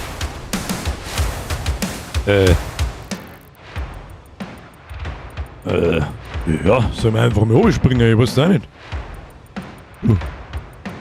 Ich springe mal! Platsch! Platsch! Platsch! Platsch, platsch! Oh, der Fette! Oh, der Fette! Ja, der Fette ist einfach unangenehm, gell? Mann. Der Fette halt, das ist auch so komisch, manchmal halten es 4, 5 Schläge aus, manchmal bloß einen. Ich weiß auch nicht, was ich da dazu sagen soll.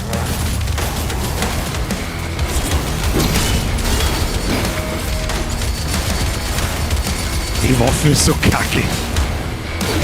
Ist so kacke. Du bist nicht so gut. Ist so kacke, da gesehen.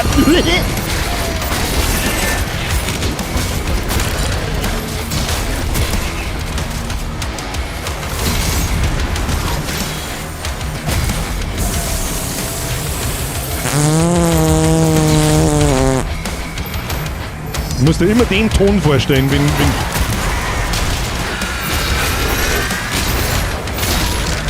Fotzenblutig, hau du Arschloch!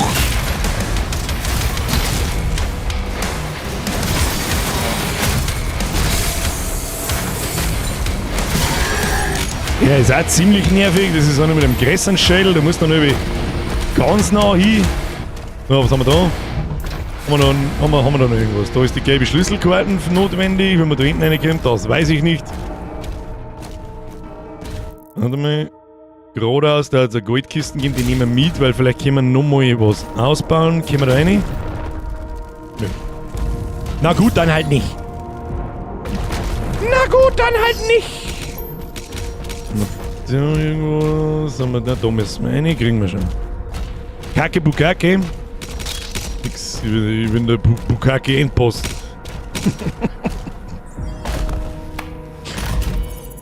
Übermotiviertes Schalterpaket, was passiert? Ah, ja. Das ist jetzt in den Laserschrank reingelaufen, der Vollidiot. Da war was drin. Da müssen wir vielleicht schon schauen, da müssen wir ausdrücken, dumm und da. Ja gut, schauen wir mal, ob wir reinkommen. Das ist so der Dicke, ja, da ist der Dicke.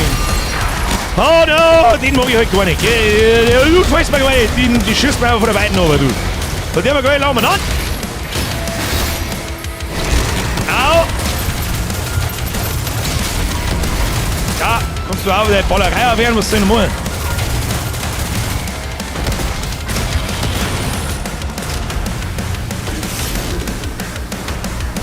Säckchen Zement nochmal. Au, hat er jetzt auch gesagt? Hat dieser Kultistentyp jetzt auch gesagt? Ich weiß ja nicht, du. Ich weiß ja nicht. Gibt's was zum Ausbauen? Schädel? Na, die Scheiße bauen wir nicht aus. Das ist nichts für mich. Nahkampf, können wir da haben wir alles ausgebaut, oder? Hier haben wir Umwelt, Niederschlag mit morgenstehenden Flammen, das haben wir schon. Und ansonsten, der Pulverisierer ist kacke, der gefällt mir noch ganz gut eigentlich. Den nehme ich schon auch ab und zu mehr, so ist das nicht, aber wir müssen Gold sparen. Für einen Raketenwerfer, was kostet das? Das kostet 30 in die Dinge. Raketenwerferprojektile verursachen erhöhten Flächenschaden. Das Parieren des Höllenfeuerstoffe verstärkt den nächsten Schuss. Das kann man dann immer hin und her schalten. Was haben wir da noch? Kannibalismus hat eine deutlich längere Dauer. Säge dies, wie lange die anhält. Kannibalismus ist gemeint, wenn man was blockt. Und dann macht der Eigenschaden vom Raketenwerfer keinen Eigenschaden, sondern du heilst die drum. Das kann natürlich schon ganz amüsant sein. So, was haben wir jetzt da noch? Da wird man auch noch irgendwie aufgekommen, aber ich glaube, dass es mir wurscht ist. Da hinten ist ein Spielzeug. Schauen wir uns aber noch schnell, wo wir schon daneben stehen, weil warum nicht? Da kommen wir nicht rein. Da kommen wir nicht rein! Oh, Bossfight, da herin. Wo? Bossfight, wo? Hallo? Ich war jetzt da. Hallo? Du vielleicht? Ah, nicht. Unter mir? Da eigentlich? Ja. Braucht die scheiß gelbe Schlüsselkarten. Questmarker kann nicht größer gelb blinken. Ist da wieder ein Schalter, den ich nicht gesehen habe, oder? Gut, sie fix. Ja, mach ich nicht gleich alles kaputt. Ich wollte auch mal fragen, welches Zeichenprogramm, Schnittprogramm und so weiter du für deine How-Tos verwendet hast. Das heißt ganz normale Adobe Studio. Also Photoshop, Premiere und so weiter und so fort. Was aber nicht sein muss. Ja? Da ich das auch beruflich ausübe, nicht bloß, ich sage mal in meinem seriösen Beruf, macht es bei mir Sinn. Ja? Diese Programme zu haben und zu nutzen. Aber, was ist denn jetzt wieder? Ich laber mich schon wieder da und finde die einfachsten Schalter nicht. Es gibt tolle Alternativen. Mittlerweile ist GIMP, es hört sich jetzt an, als wäre es gelungen. Ist aber nicht. Sehr weit. Was genau dem mit da?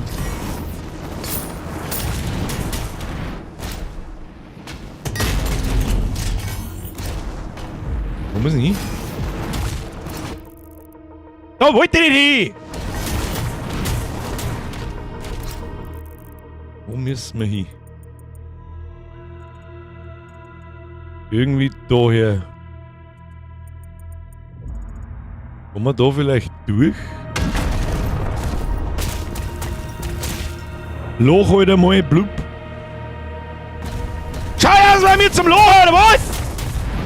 Ich bin jetzt da. Wenn der wirft's Maul an. Du, mir ist nichts zum Loch. Oh, nochmal ein Eiber.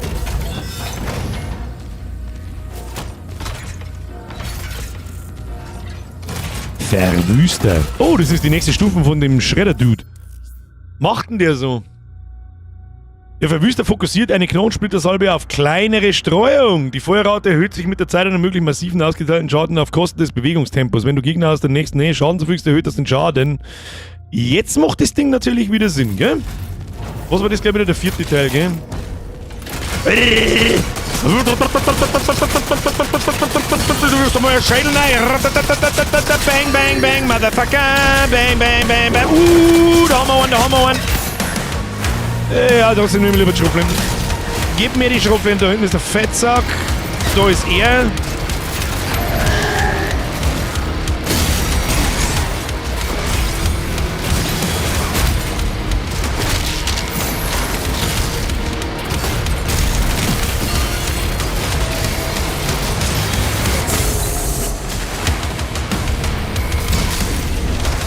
Musik gut, Musik gut.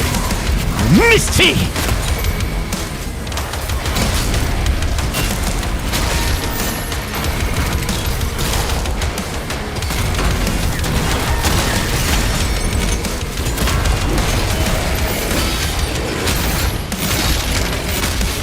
Ich habe eine dumme Fresse wegschierst, du Hurenmaul!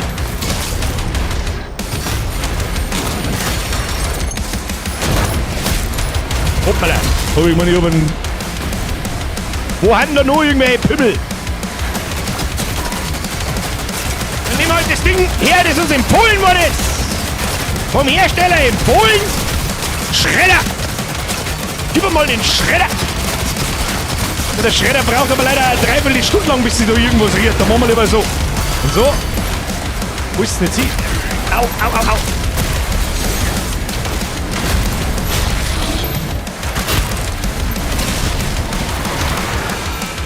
Oh, jetzt wird es ein wenig zack, gell?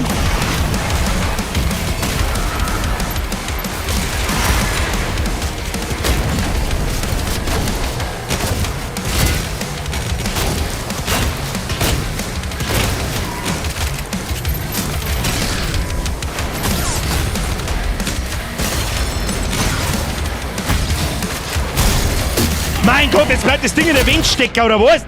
Was? Nein, schon wieder nur, wo man am Blödeln bin. Eigentlich nur, wo man am Blödeln bin!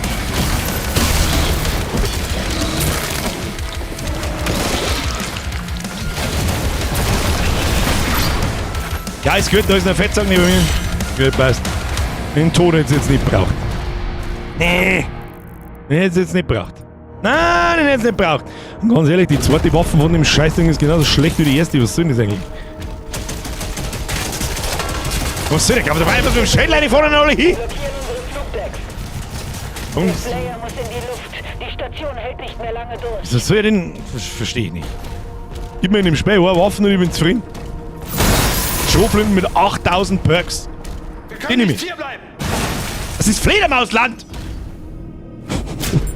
Den letzten Schlag vor dem Tod kriegt man zumindest als Zuseher nie mit. Da kommt nur der Deathscreen. Du, wenn ich so sage, ich habe auch gerade sehr verwundert was gesagt, ich habe wirklich gerade nicht kapiert, wo der Schaden herkommt.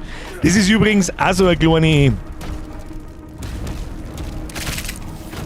So, das ist schon ein bisschen ein Kritikpunkt. Ich finde, irgendwie hat man sich vom eingehenden Schaden besser, wie soll ich sagen, verstecken können in Eternal, weil du halt so viel in Bewegung bleiben musst. Aber ich kann ja da nicht die ganze Zeit mit der rechten... Warum eigentlich nicht? Warum kann ich nicht mit der rechten Maustaste die ganze Zeit so umeinander laufen? Ja, weil ich nicht schießen kann dabei! Das ist halt ärgerlich. Wenn jetzt da wieder... Schon gesehen, du den soll. Tu sie mal nicht hinab tun! Ping, ping, ping, ping, ping, ping, ping! Sprrr. Ich bin gespannt, was für ein Riesenviech das wir da wieder haben. Was ist denn da wieder los? Wir werden da wieder los sein. Ein bisschen mehr Munition für einen Raketenwerfer war irgendwie geil.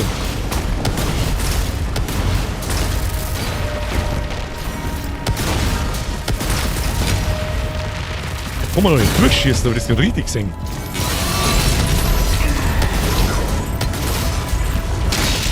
Das habe ich jetzt schnell tun müssen, mir war danach. Wird Schrotflinten her, weiß man klar. Oh, nix macht Schaden außer Schrotflinten.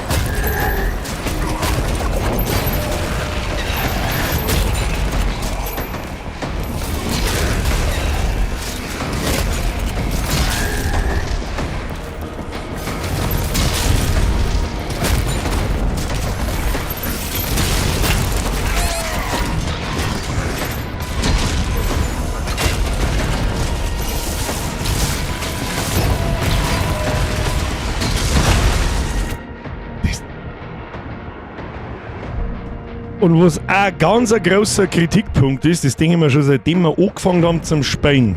Und das ist, glaube ich, auch so ein bisschen der Grund, warum ich gerade... Gut, ich habe jetzt eine Woche lang nicht gespielt, deswegen verrecke ich so oft. Ich merke es schon. Aber ich finde, ich kriege selber mein eigenes Trefferfeedback. Dass ich selber Schaden kriege, ist zu gering. Ich check das nicht.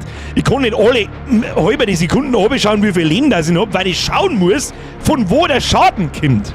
Und was mich ganz extrem nervt ist, in Eternal warst du unverwundbar, wenn du gerade einen Glory Kill oder irgend sowas gemacht hast. Das bist du hier nicht. Und das nervt unendlich, wenn du gerade dabei bist mit den ultra Slow-Mo Nahkampfangriffe da am Zuhauen bist, ich meine, ich sehe das ja auch, dann macht es immer dunk, dann wird es wieder langsam dunk und währenddessen hauen die Viecher einfach auf die ein und du kriegst Schaden. Das ist halt einfach scheiße. Weil ich kann mich währenddessen ja nicht wehren. Ich kann nicht ausweichen, ich kann nichts machen. Ganz großer Kritikpunkt, da bin ich schwer davon überzeugt, das war in Eternal nicht so. Das war in Eternal, das meine ich zum Beispiel, warum kann ich es nicht, warum muss ich da so einen behinderten Slow-Mo-Scheißdreck da drin haben. Das war 100-mal geiler, wenn das nicht war.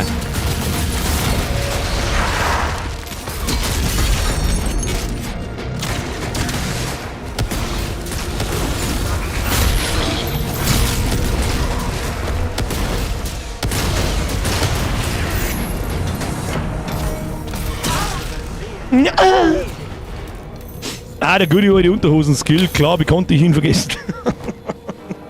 Nein, gut, die Unterhosen-Skill. Das sind aber auch schon die einzigen Kritikpunkte, die mir auffallen. Es wäre jetzt eigentlich angebracht, und da müsste sich ja, glaube ich, keiner schauen, ich glaube ich auch nicht, wenn man jetzt einfach hergeht und einen Schaden von die Viecher betrat. Nicht viel, gerade einen Ticken.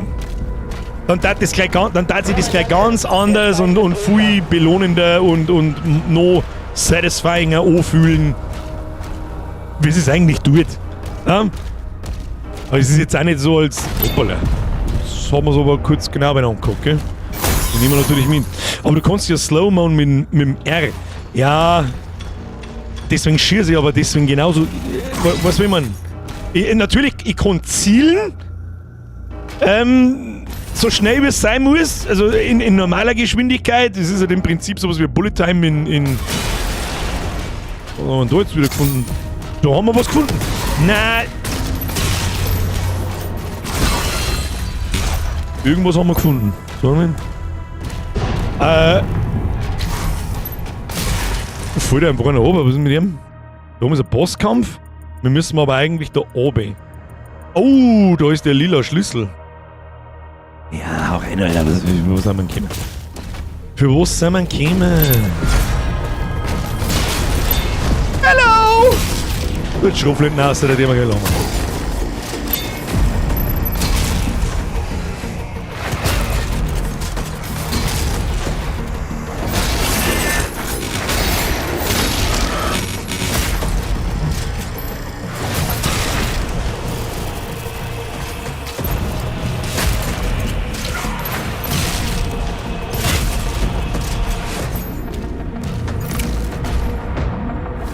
Habe ich jetzt mehr erwartet.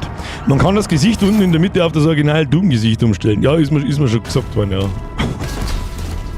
Wo? Bevor ich selber durchs Menü 3 Stunden lang durch muss?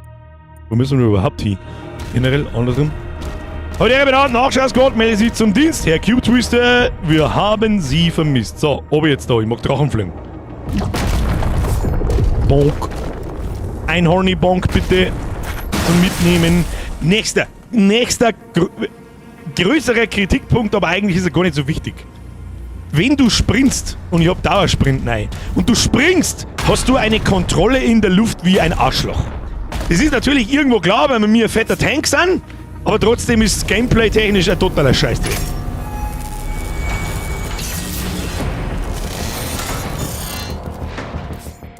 Herr Tockner, bei Ori and the Will of the Wisps und Ori and the Blind Forest habe ich Offstream durchgespielt.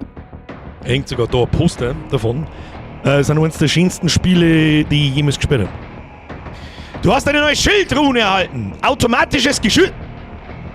Das lassen wir doch einmal eingehen. Bei Aktivierung wird ein schultermontiertes automatisches Geschütz beschworen, das für kurze Zeit auf deine Gegner feuert. Es wählt automatisch die Ziele aus, die deiner anvisierten Position am nächsten sind. Kunden ist noch so. Die Dauer des automatischen Geschützes wird verlängert. Dämonen, die durch automatisches Geschütz Schaden erlitten haben, hinterlassen Gesundheit. Sowas haben wir nämlich noch gar nicht. Unser Nahkampf und so weiter haut so viel Rüstung aus. Die Feuerrate und Schaden pro Schuss des automatischen Geschützes wird der meine. Das hört sich richtig vernünftig an. 238 Gold haben wir das wirklich ausgebaut, das Ding. Das hört sich mir richtig vernünftig an. Fridolin! Was machen Sachen? Ich wollte einen Streamer und der Chef der Unterhosen aufs Unterhosen! Das ist eine Unterhosen und das ist eine kurze Hosen. Kannst du nicht, du ziehst da, lässt da noch einen Zipfel in der Jeans drin anhängen, oder? Ich habe Fragen, welche? Stell sie mir. Nur ja, morgen Nachschau-Squad, dann erfahr ich schon. Ist eh keine Bremsspur drin. Das habe ich nicht nachgeschaut. Das ist mein Geheimnis. In jeder von meinen Unterhosen ist eine Bremsspur. Fridolin Mercedes ist zu viel und du weißt es. Oder lang wieder dabei! So, hier, Pimmelung! Schluss mit deiner Scheiße! Schluss! Alter, die macht voll den Damage! Spitzt du! Nochmal, du schießt grün! Mach was Grüns! Wieso hat jetzt das nicht geschossen? Nochmal, schieß was Grüns! Schieß was Grüns, hau grün zu, tu irgendwas Grüns! Aber... Das mach ich nicht! Nein, das mach ich nicht! Schieß was Grüns! Alles klar! Nice! Außerdem fühlt sie sich geiler an wie dieser scheiß Bodeneffekt. Den hab ich noch gar nicht mal gesehen. Hab ich nicht mehr aufpasst drauf. So, haben wir jetzt endlich da, oder was? Hallo! Hallo! Alle Trains! Was? Wer? Wo? Ah! Ja, wo denn? Gut, wir haben sogar drauf, lol. Jetzt haben wir schon wieder genau beieinander, okay?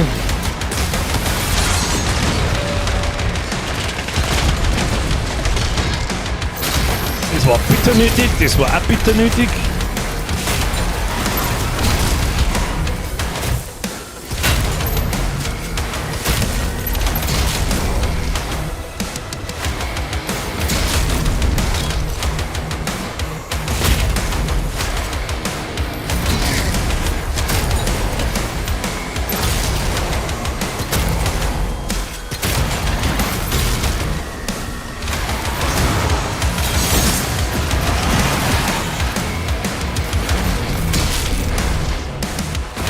So, du Flieger, der Hurensohn. Mein Gott!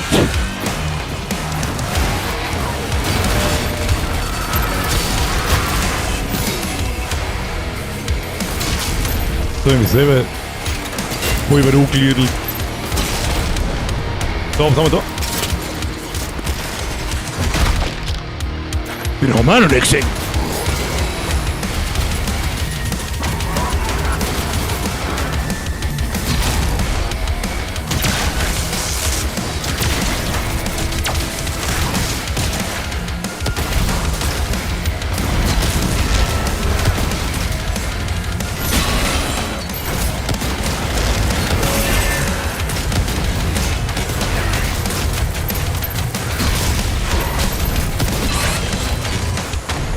Ganz knapp, ganz knapp, ganz knapp, ganz knapp, ganz knapp.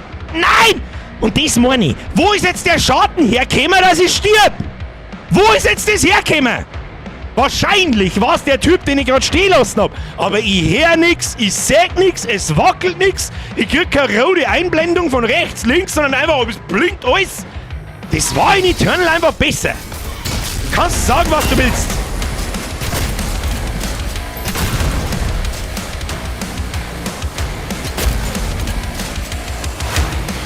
Wo ist der fette Scheißidiot?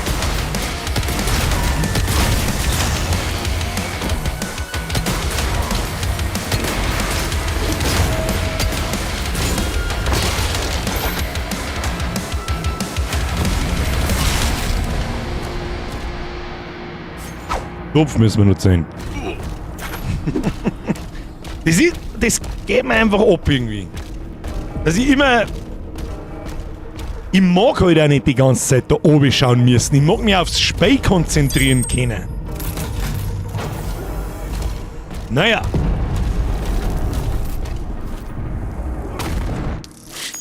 Das ist auch schon wieder so, wie spät ist es nicht?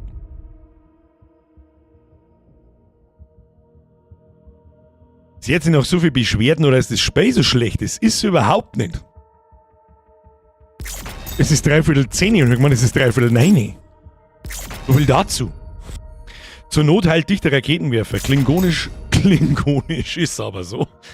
Da gibt es einen Geisterstein in dem Level. Den muss ich mal holen. Und einen Rubin gibt's auch. Ja, bis zum nächsten Mal. Weil diese Woche kommt übrigens Elden Ring Night Rain. Ich erwarte ihre Erscheinung am Freitag um 20 Uhr, meine Damen und Herren. Da bin ich gespannt. Ich kann es übrigens nicht fassen, dass es schon wieder ein Jahr her ist, wo der Elden Ring DLC rausgekommen ist. Das war letztes Jahr im Juni, oder? War das Ende Mai oder Ende Juni? Ich glaube Ende Juni. Mitte Juni?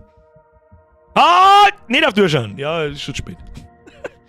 Superlaufstopper. Trifft die Monat mit einer Superkugeln, bla bla bla. Das kriegen wir schon hin. So, was für eine Mission haben wir jetzt? 13 von 22. Rein ins Viech.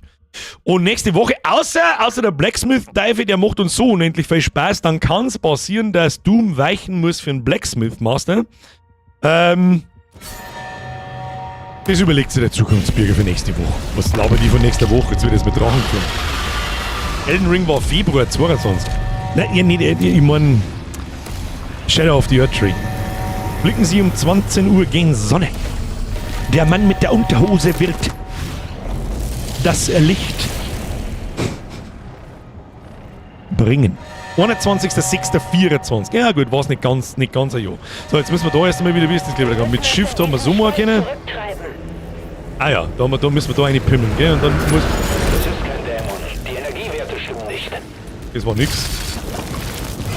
Okay, das war nix. Diese Tentakel reißen die Station auseinander. Schalte sie aus.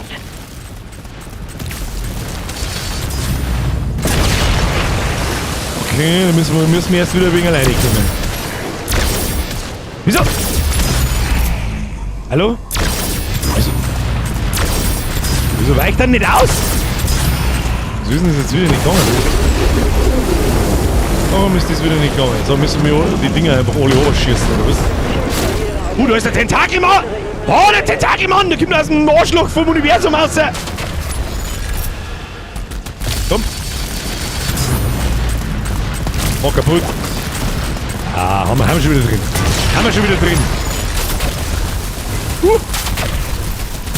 Wieso geht denn da oben nicht? Warum?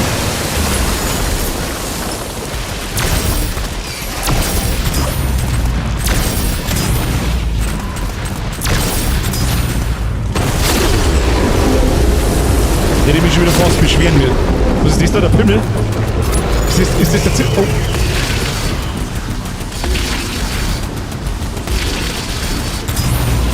Jetzt seine Rotzen.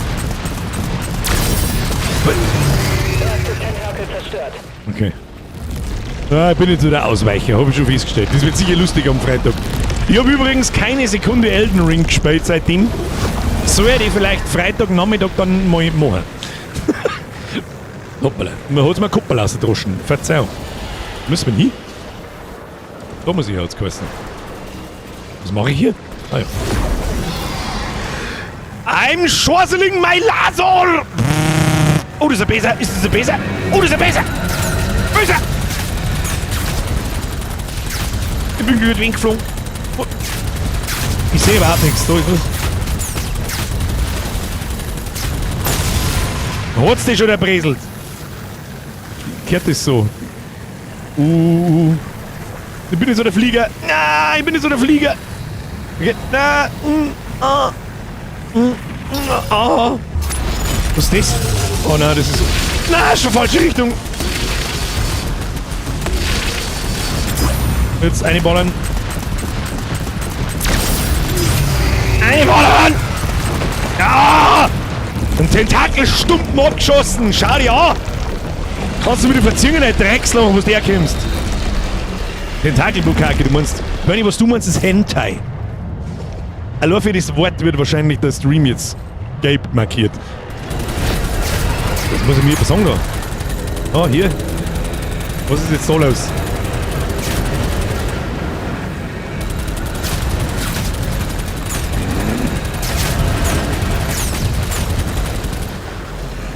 Was machst denn du?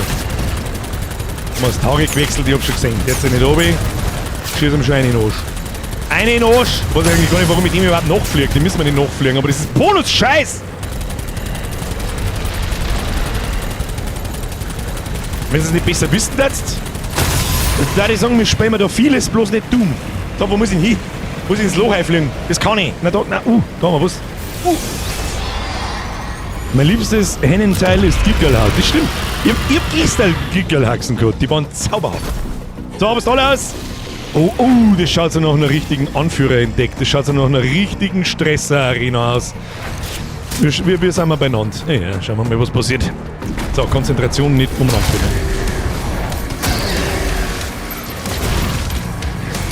Was tut denn das Ding da rum? Was? Oh, nein, Gegner. Okay. Boah, nein, Gegner. Au, oh, ah.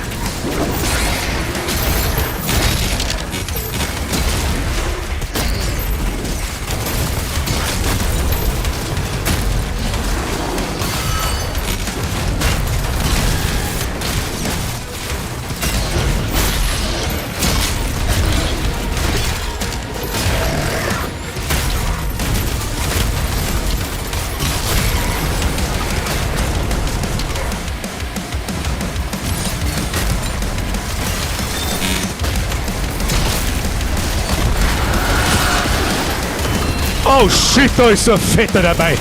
Oh no! Okay, jetzt müssen wir hochgehen. Feiern wir einfach mit da ein paar Raketenwerfer hinten. So, wie schauen wir da aus? Da schauen wir eigentlich ganz gut aus. Machen wir so, gehen wir mal da oben. Ja, man muss ja nicht fett in den Haufen rein, also generell ja schon, aber... Das hab ich doch blockt, Mann! Fuck. Das war's. Das war's. Na, was nicht. Fuck!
Na, warum hängen da?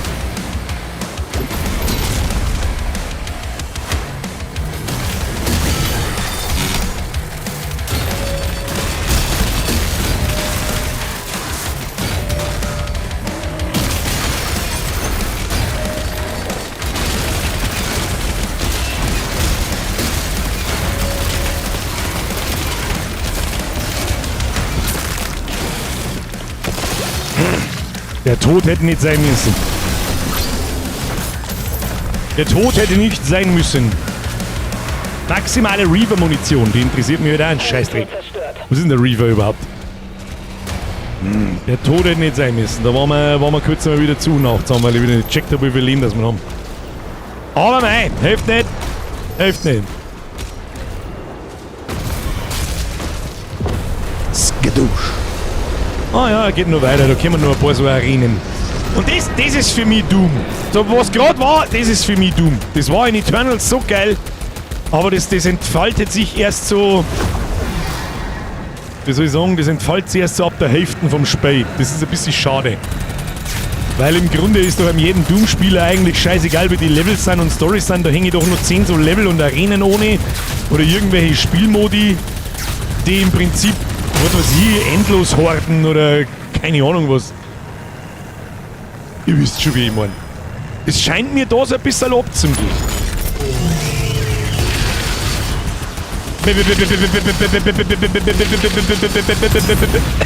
Entschuldigung.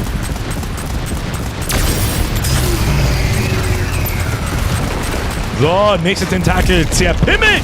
Zertentakelung! Wollt ihr die totale Zertentakelung? Ich schon. Hat das Minigeschütz jetzt so Schaden gerissen oder was hat da gerade so maximal reingepoltert? Ich weiß nicht, wie weit das du hin hängst, der Tag, ne? Deswegen weiß ich nicht genau, was jetzt da... Ach, du meinst mein Schultergeschütz. Ich glaube schon. Das macht ohne Ende Damage.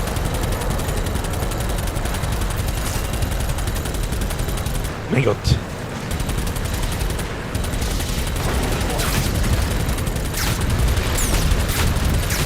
Weg jetzt mit dem Scheißding!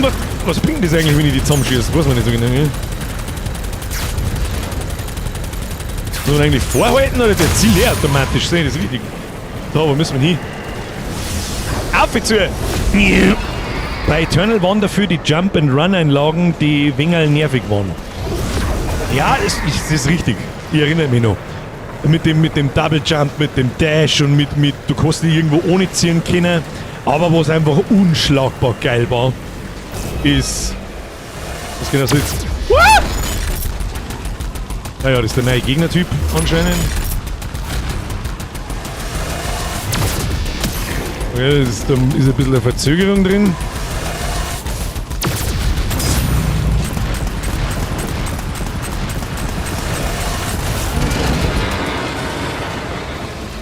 Das ist wieder für ein Fotzengrobs Scheißviech. Der Baby Cthulhu. Ja, das stimmt. Jetzt, was du das sagst. Am Kuss an irgendwas erinnert es mich. So, was haben wir? Oh ja, Stresserei. Stresserei! Peng, peng! Oh, das müssen wir ja mitwerfen. Und pass auf, jetzt machen wir erst dem Schieß. Voll Idiot.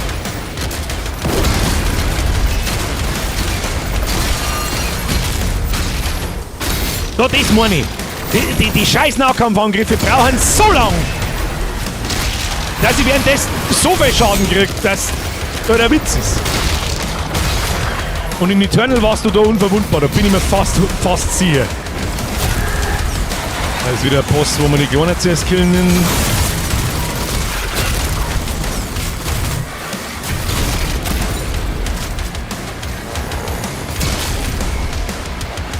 Warte mal.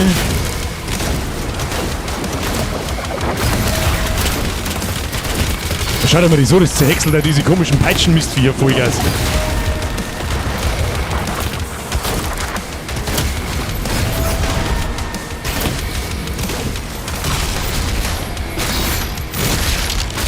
Und für das macht der Nahkampf zu wenig Schaden.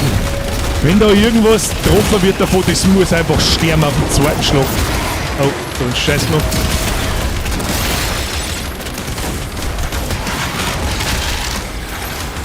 Oh, das ist ein Flieger, der Boss auch noch. Wie weit haben wir ihn noch? Ja, geht schon. Nehmen wir die normale Schrotflinte, weil da fallen immer schön ein paar Rüstungsteile aus. Das schaut überhaupt nicht. Oh, oh, oh,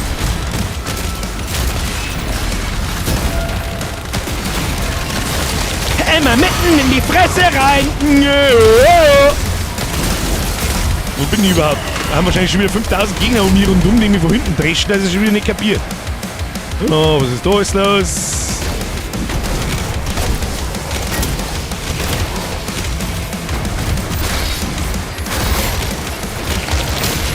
Das ist jetzt auch nicht der unendliche Teufel, was da rausfällt, gell? Nein.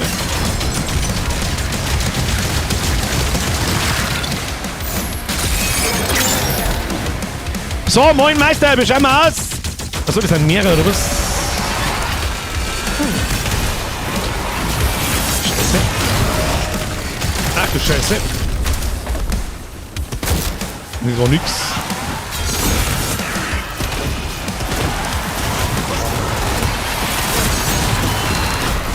Ärgerlich. Komm jetzt ganz anders.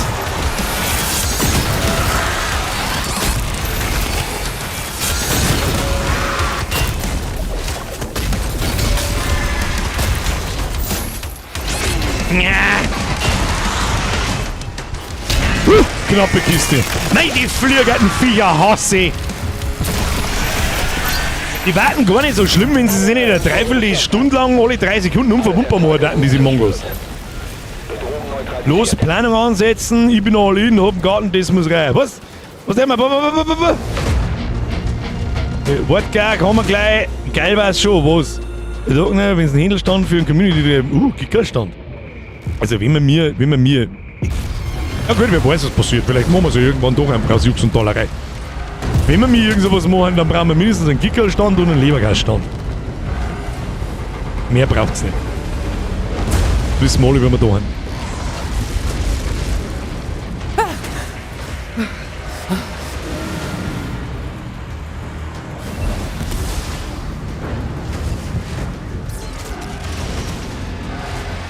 Haxi-Stand? Was für Haxi-Stand? Was meinst du mit Schweinshaxenstand?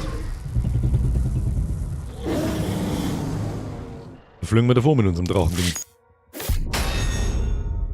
100% schon hin. Hast da nichts zum Finden gegeben. Da ist man aber dann auch ein wenig, muss ich sagen. Was haben wir? Wir haben die 2 Bosse gemacht, die waren sowieso Pflicht. Es ist ein wenig schade, weil gerade in den Level, wo du umeinander fliegen kannst, hättest du so viele Möglichkeiten zum Sachen verstecken und so. Da hätte man sich schon Mühe geben können. Jetzt sind wir bei 14 von 22, also wir haben noch 8 Missionen.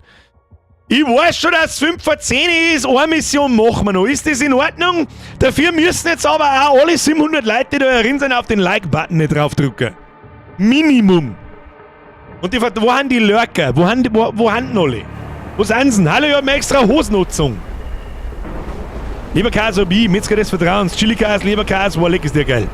Das darfst du in meiner Anwesenheit eigentlich nicht sagen, aber Gott sei Dank sind wir aus den Kinder- und Babyschuhe heraus, dass wir sagen, dass ein Chili-Leberkäse kreislig ist. Das ist, die Zeiten sind Gott sei Dank vorbei, da bin ich ja sehr froh drum. Soll ja jeder seinen behinderten Leberkäse fressen, wie er will, ist mir scheißegal! Nein, ist mir eigentlich nicht, aber es gibt ja wo Werner ist. Sagen wir es so. Chili-Käse, Leberkäse 12 von 10. Ne, ich mag einfach ein normaler Leberkäse, mittelscharfer Senf, das gibt's nicht. Ja!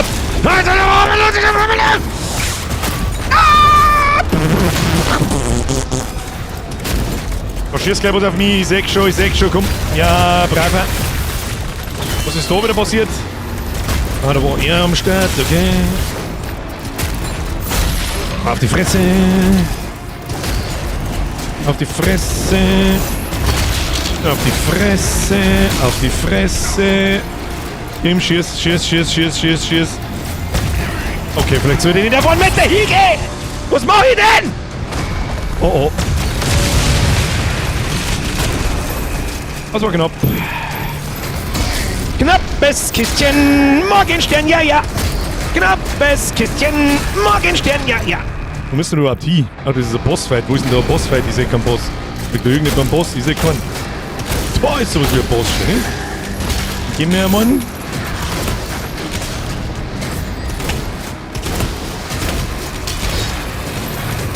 Mal wieder mit der einfachen Schrotflinten spielen, die macht schon auch Spaß, die schießt ein wenig schnell. Sehr gut.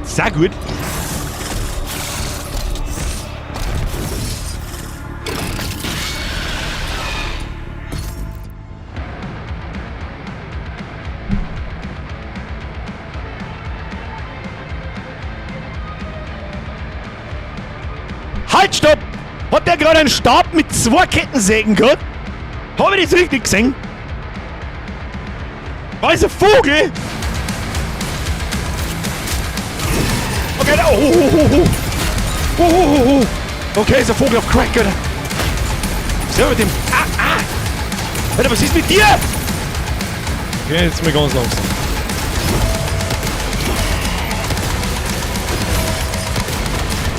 Champion-Combo? Was für Combo?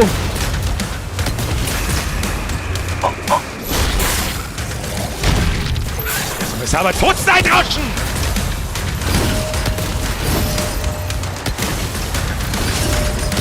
Blocki, alles du Huren! Was wird blockt? Schau da her, Mann! Kannst schon mal gar nichts, Alter!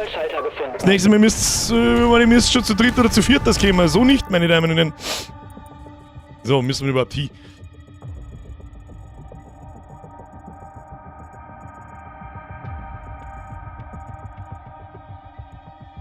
Außen rum und da eine oder was oder geradeaus eine. Jetzt gehen wir mal rechts hinten. Gehen wir mal da lang. Wir müssen ein Speedrun-Healing. Ich weiß schon, warum Monitor Lizards lieber sind. Was?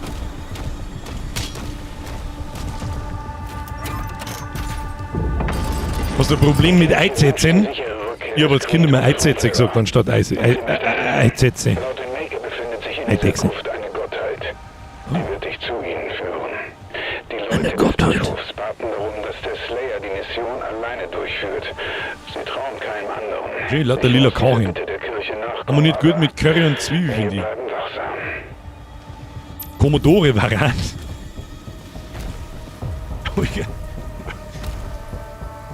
Warum starten? Was wird da? Ja, müssen wir wieder fliegen schon, hm? Haha, da liegt der Arm, den nehmen wir jetzt mit und winken wir so. Hallo! Oh, wir geben ihm was zum Essen, oder? Gib mir ihm zum Essen. Ha, geil, das muss auch ein Slow-Mo sein, das ist nämlich auch alles immer cooler. Aber er ist schon ein cooler Dude, stell dir vor, das war dein Freund. Was hast du ausgesagt? Das alles wurde nur gebaut, um diese Kreatur in Stasis zu halten. Wir müssen sie wecken. Die Maker haben uns Anweisungen gegeben. Welche Melker? Ziele identifiziert. Muss ich Erfasse nicht? Koordinaten. Weiß ich, wo ich hin muss? Hallo? Da müssen wir hin. Was mache ich hier? Da muss ich reinfliegen.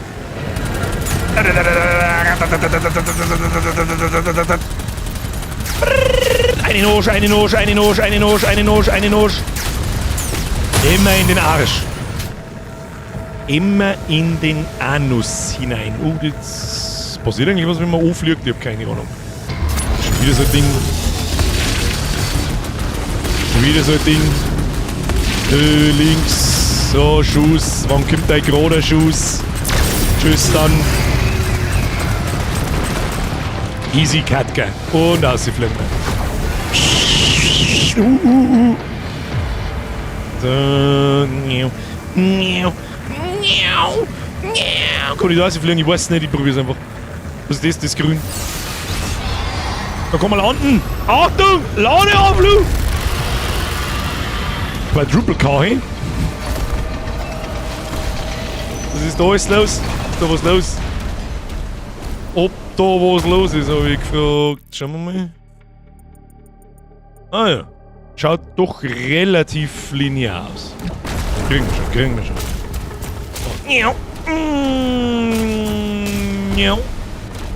Was ist das? Ich weiß es nicht. Was ist das? Wo gehen wir? Da gehen wir. Da ist was Grünes. Was mache ich hier? Was mache ich mit dem Grünen?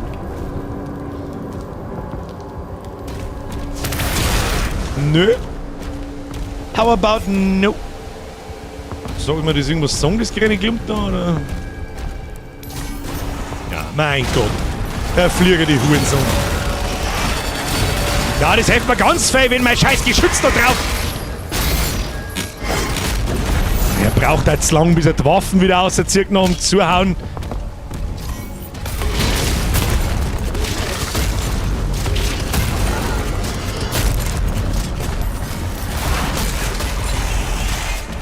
Fix.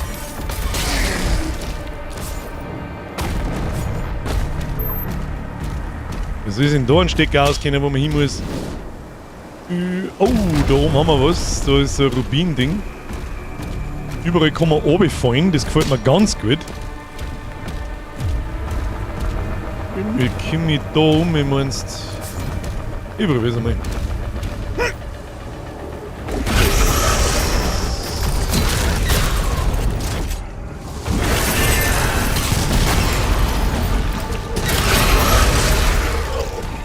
Nein, gedüdelt!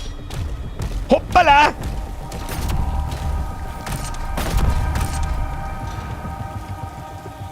Müssen wir irgendeine Kiste aufgeschirren, hä? Müssen wir ihm da irgendeine Kiste aufgeschirren, möchtest du sagen? Das hättest du wieder so ausdenken. Findest du es gescheit? So. Was ist da hinten? So, ja, auf dem Deckel, gell? So, nein. Da wollen wir gar nicht lange umeinander tun. Die Frage ist, jetzt sind wir da oben drüber, aber das hilft uns auch nichts. Können wir da was... Ah ja! Kiste erspäht... Ah ja. Hier ist wieder der Totalblinde. Springen wir da runter. Das bringt uns da auf. Wollen wir uns den Rubin, wenn wir ihn einfach so nehmen können? Jawohl! Was haben wir da? Superhero Landing, der geht furchtbar auf Knie. Ja, das stimmt. Alle hinten, da hinten.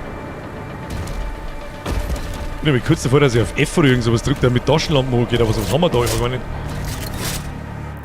Wo müssen wir denn hin? Müssen wir da schon links runter? Gehen wir halt runter. Oh, mir wieder extra Wirsch gemacht, Kinder.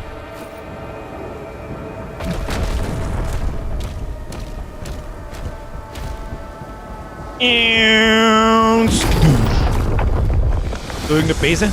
Da eine Bese? Da eine Bese? Da ist eine Bese. Vollidiot.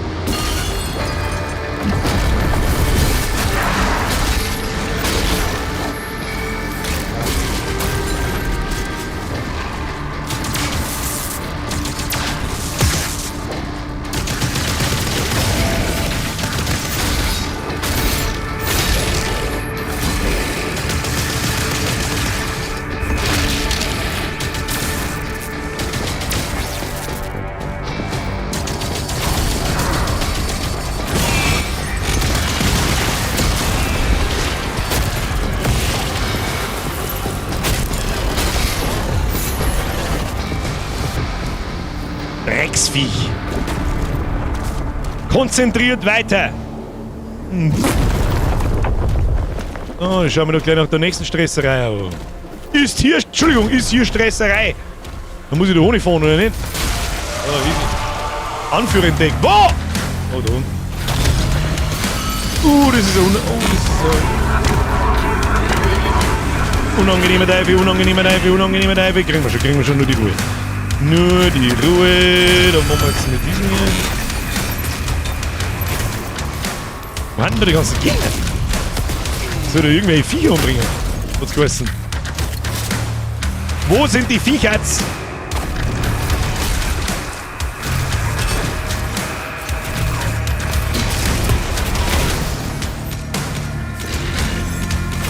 Weg.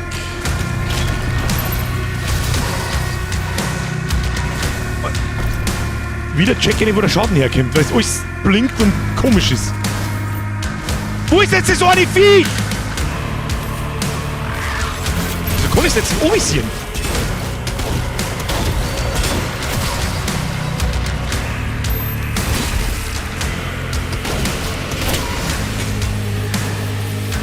Das ist jetzt ein Scheißkampf. Wenn so eine Schlangenmistviech sich da nicht fangen lässt. Wo ist das jetzt hin? Mei, geh halt her dann! Okay, was ist das für eine Behinderung? So eine dumme Scheiße. Ah, wow, ist da ein Raketenwerfer. Stell dir vor, ich hab auch einen.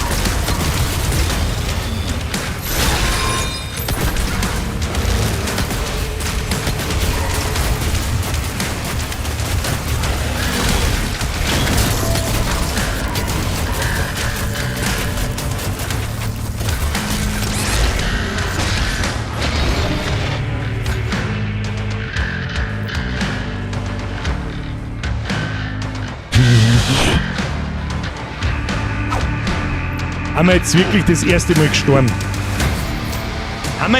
das erste Mal gestorben? Ist jetzt der Abschnitt fertig da oder nicht?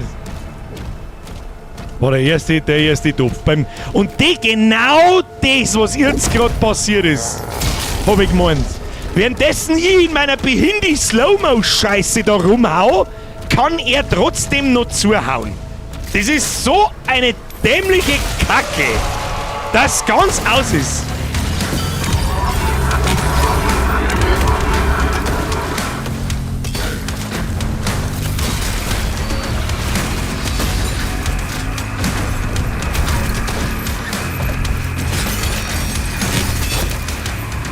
Wo ist die Schlangenfotze? Wo ist denn?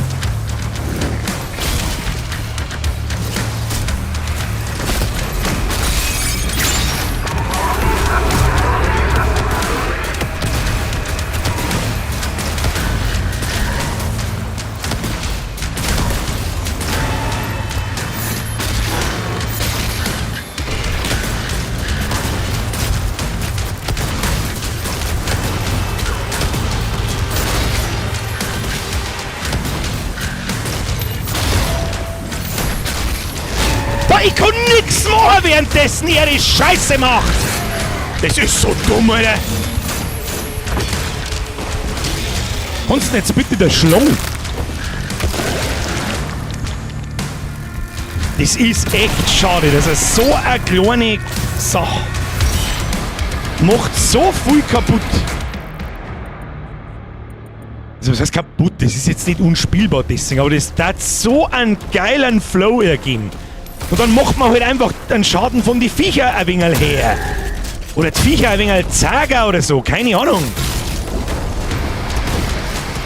Was ist denn da alles los? Müssen wir, glaube ich, mit ihm da hernehmen.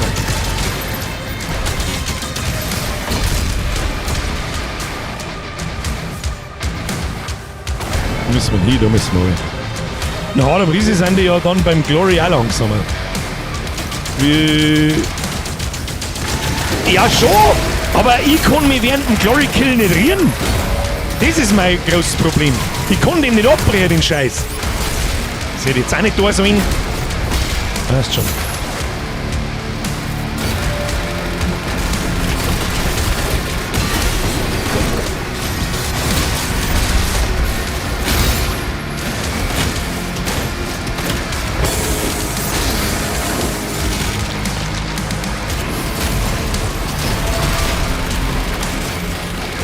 hinter mir.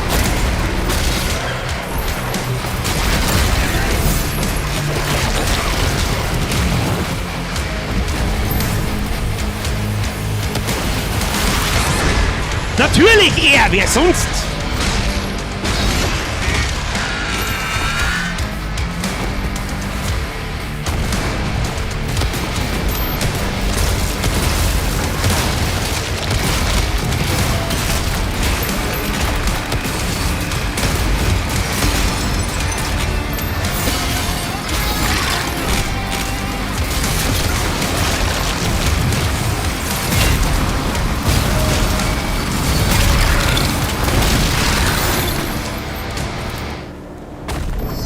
Da jetzt wieder.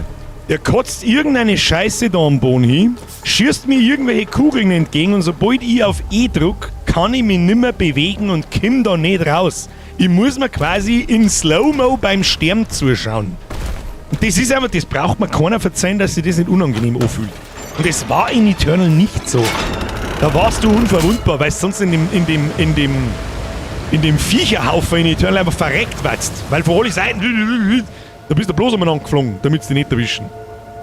Zugriff auf den Stasis-Emitter Ja, es geht ist schon. möglich. Es geht schon. Wo ist das Ding? Da unten ist das Ding. Normale Schrotflinten. Oh ja, das können wir natürlich brauchen. So was dann die normale Schrotflinten, frage ich mich. Jetzt warte mal, wo müssen wir hin? Da müssen wir hin. Was ist mit dem Stasi-Ermittler? Die ist seit vor 2 Wochen entlassen worden.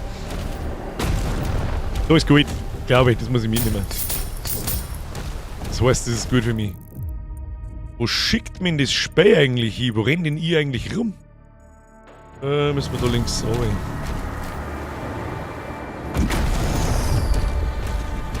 Wo läuft denn dieser Bürger rum? Der Tüdel, der weiß das nicht.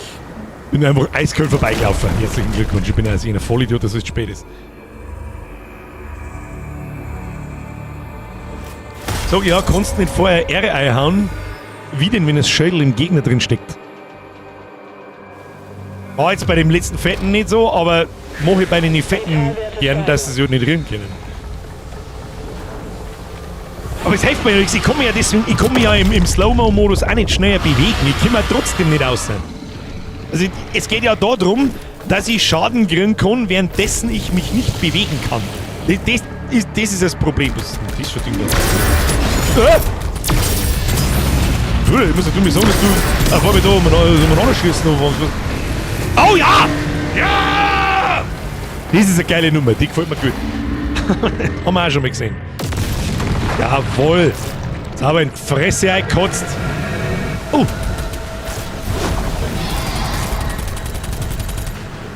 Leute, den komm ich nicht noch. Was ist denn da los? Und der 4000 km/h Dragon! Ah, leck mir am Arsch. Ah. Oh, fliegen wir ihm noch. Fliegen wir ihm noch. Steffi, hauen Sie sich hin. Vielen Dank fürs Zugucken. As always. Und alle anderen natürlich auch.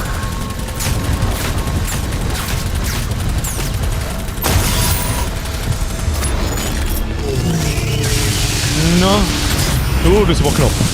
War anders Muster wie letztes Mal. Hoppala, haben wir geschlafen.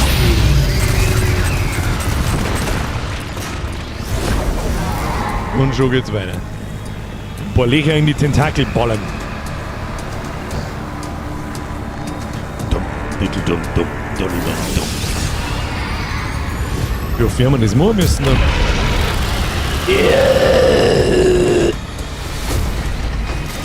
Ja, gib ihm. Gib dem. Da, die Flügertenviecher und die Peitschen Schlangenviecher. Das kannst du mir noch Arsch. So. Tak.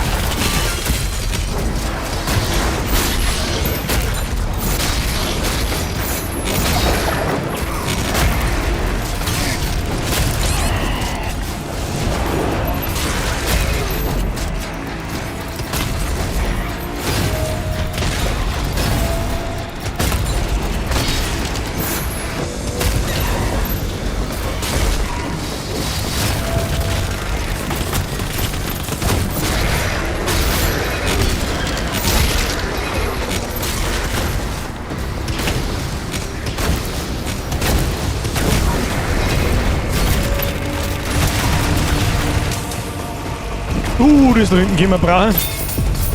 Das Ding da hinten können wir brauchen, damit wir nicht nochmal... Oh, na, da ist schon wieder so ein fetter.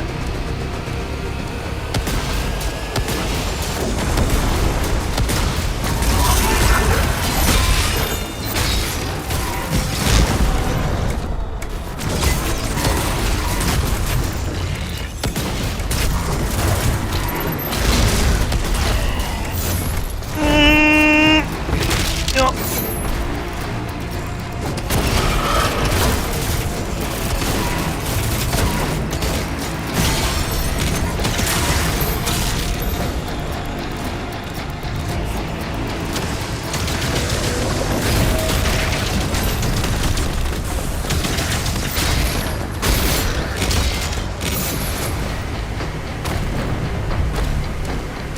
Komm schon mal aus!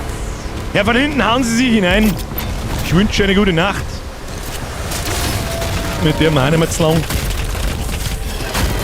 Nein, jetzt komme ich nicht auf. Doch, ich komme schon auf, aber ich falle wieder oben, verdammt. Tentakelbert. Hauen so rein. So, was haben wir da? Oh, Geschütz. Die Dauer des automatischen Geschützes wird verlängert. Absoluter No-Brainer. Rein ins Viech. Oh, haben wir schon lange nicht mehr aufgewertet. Hier, größeres Magazin. Zum Kauf Dämonen, die durch das automatische Geschütz Schaden erlitten haben, hinterlassen Gesundheit. Das ist ein großer Fortschritt. Wieso kann ich das nicht? Achso. Das nehmen wir. Na, wenn es jetzt um 4 Gold nicht gelangt. Naja, dann brauchen wir schon noch weniger mehr. Die Feuerrate und der Schaden pro Schuss des automatischen Geschützes werden erhöht. Das ist schon so dermaßen stark. Und die Betäubungsdauer der Schildsäge wird erhöht. Das letzte Schild-Upgrade, das machen wir auch noch. Gott nicht. Schaut einmal überhaupt nicht. Nahkampf können wir nicht brauchen. Eine Nahkampfwaffen kriegen wir noch. Eine Schildrune kriegen wir noch. Waffen sollten wir auch alle haben.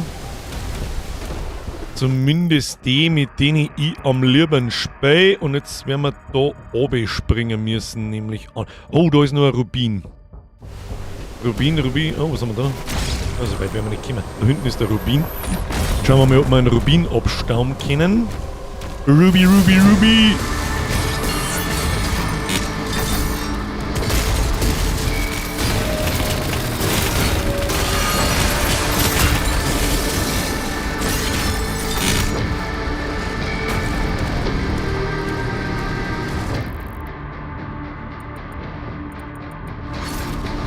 Schauen wir mal, müssen wir da oben außen rundum.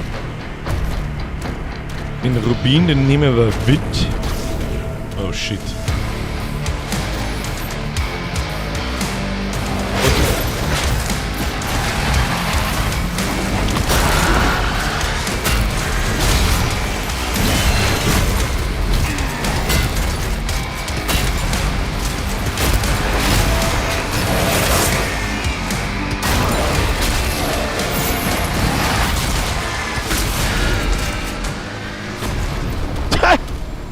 Easy. Easy going. Den nehmen wir natürlich schon schnell mit. Also gehen wir da hinten rein, springen wir oben und dann zerpimmelt wir, was auch immer daherkommt. So schaut's aus. Geht's da lang? Ich weiß es nicht. Ich spring da mal hinunter. Grüner Button. Stimmt, der BFG geht noch. Absolut richtig. Schuldelmeere Werfer, da kannst du das fliegende Arschloch dann. Ja, aber das fliegende Arschloch erstens mit dem Schädel treffen und zweitens ist genau dann, wenn das Schädel einschlägt, nämlich unverwundbar, das Arschloch. Oder kann ich das erst dann, wenn es in der Eisform ist? Das habe ich noch nicht probiert. Oder vielleicht habe ich es mal probiert oder ich habe es einfach wieder vergessen. Das werden wir testen, ich probiere es. Da unten ist das.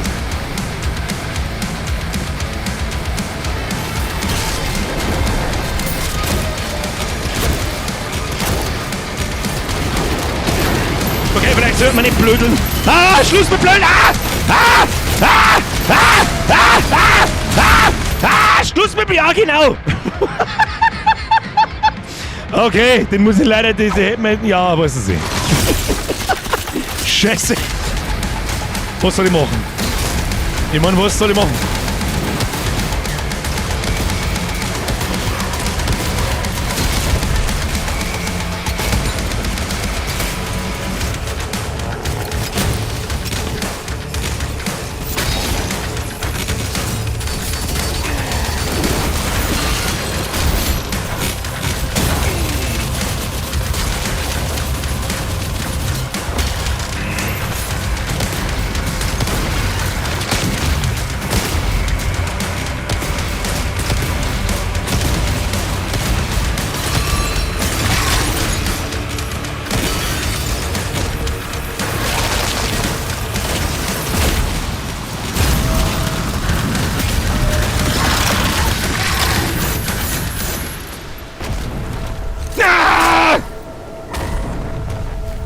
viel Schaden, dass die Scheiße am Boden haben. Oh, da hinten ist eine Rüstung, glaube ich, oder? Da blinkt was grün.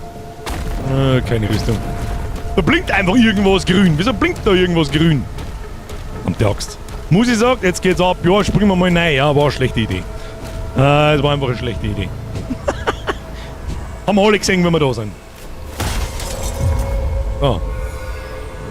Wie steckt dein Finger in den Augen? Huren. Da brauchen wir jetzt noch. Wie viel haben wir braucht? 4 oder so, oder? Ach du Scheiße, Alter. Achso, ja, Gott sei Dank. Das ist jetzt noch 4-mal hätten wir müssen, hätte ich gesagt, das eine Level dauert gefühlt 5 Minuten und das 2 Stunden. So, was haben wir jetzt? Geh, benutzen.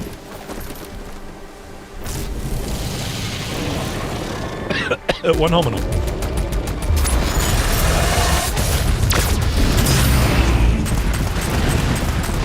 Das war knapp. Knappes Kistle. So, wo muss ich hin? Nach unten müssen. Oh, voll geil. Ich fliege jetzt doch nicht irgendeinem Chernobyl-Mistviech hinten rein.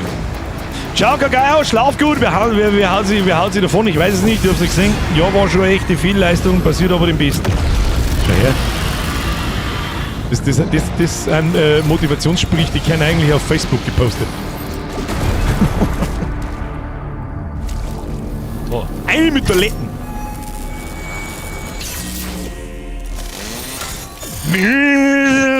Was haben wir gekriegt? Das darf die letzte Schildrune sein. Du hast eine neue Schildrune erhalten, Himmelsspalter, pariere Höllenstrom, bla bla bla. Wenn der Blitz ein Ziel trifft, löst er einen Blitzschlag aus, der Gegner in der Nähe betäubt.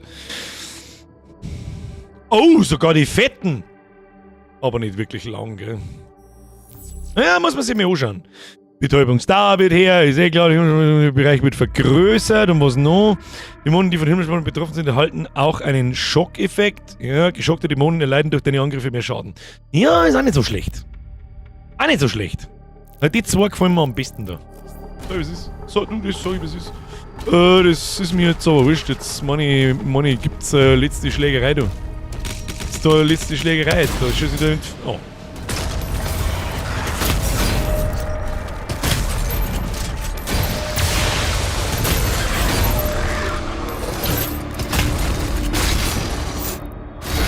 Wieso haben wir jetzt wieder den Kack da drin? Was, weil ich ihn gekriegt habe, mag ich nicht instantan nicht mehr.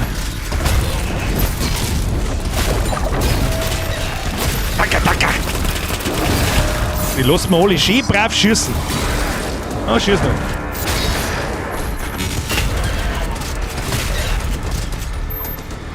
Oder noch einen. Ah, ja. Warte mal, wollen wir was testen? Ja, natürlich bist du dann da unten, ist ja klar.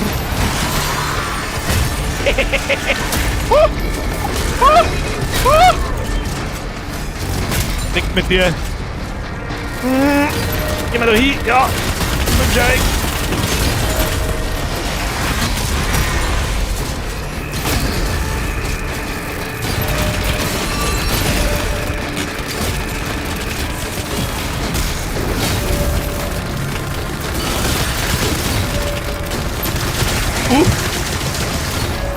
Oh ja, jetzt wenn wir mir das Ding blocken.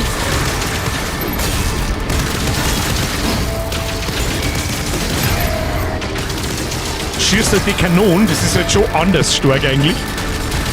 Was ist denn mit ihm eigentlich? Ist ja Da kann er so ein Schockball machen, ne? Wie konnte ihn da so ein Stück zerprümmeln, du Wichser?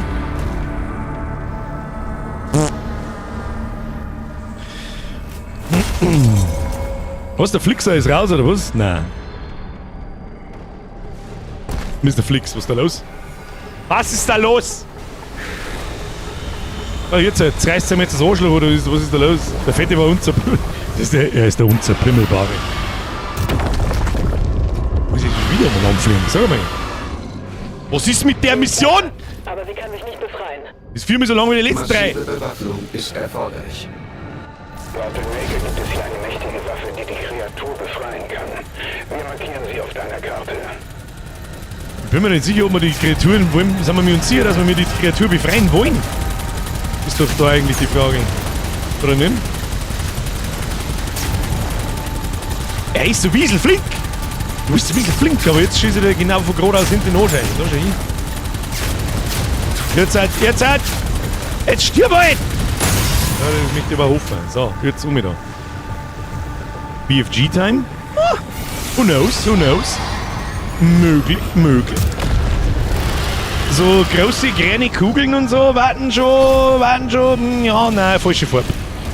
Falsche Farbe, meine Damen und Herren, falsche Farbe. Lassen Sie sich nicht beirren. So. Erst einmal zum Lift. Keine Munition, wie... Ah, was? Gut, sie fix die Pimmel aber von irgendwo daher. Was muss ich jetzt machen? Achso, da hinter mir ist ein Bosskampf oder was? Bosskampf, oder? Oh! Oh, das schaut nach einem richtig schönen Finale aus, aber wo geht's weiter? Da geht's auf alle Fälle zu Gold. Gold... Oh, mir kann... Oder vor der Space Doom und wenn er Viech gibt, macht's Kick. Ja, mei. Ah, shit, da oben war ein Fetz gewesen. Boss ohne Moon, stark. Ja, wird gut. Ich hab 12 Raketenwerferschuss, die müssen klauen.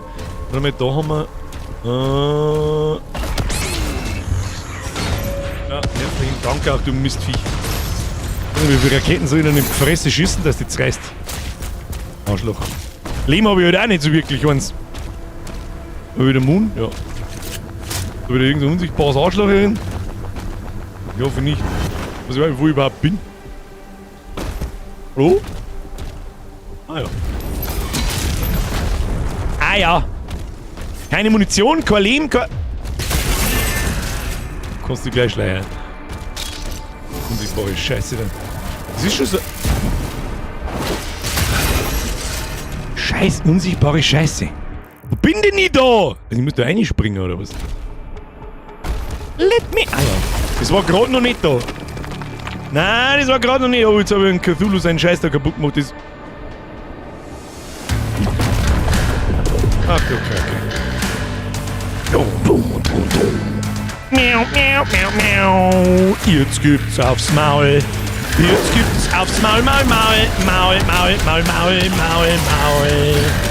Erstmal draufballern, draufballern, draufballern, draufballern. Wunderschön, schön.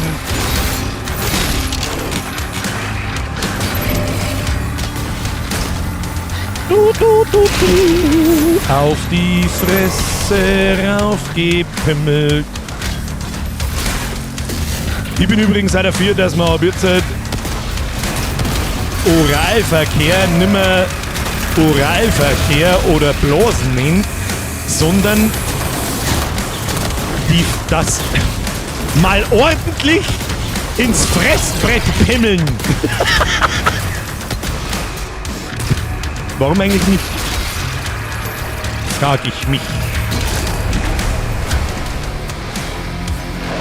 Ja, das war... Ja, nix.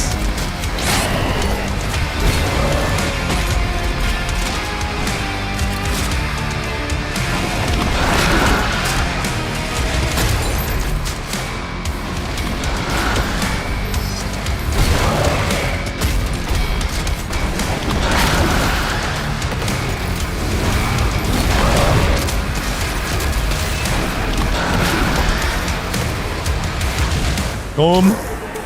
Was ist...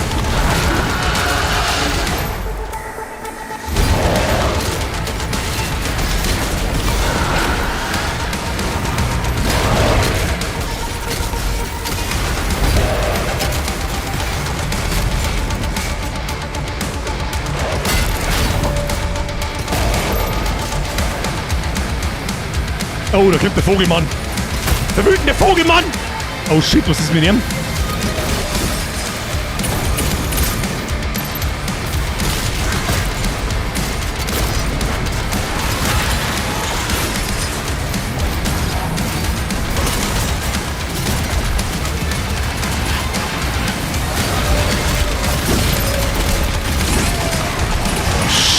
Scheiße, Mann!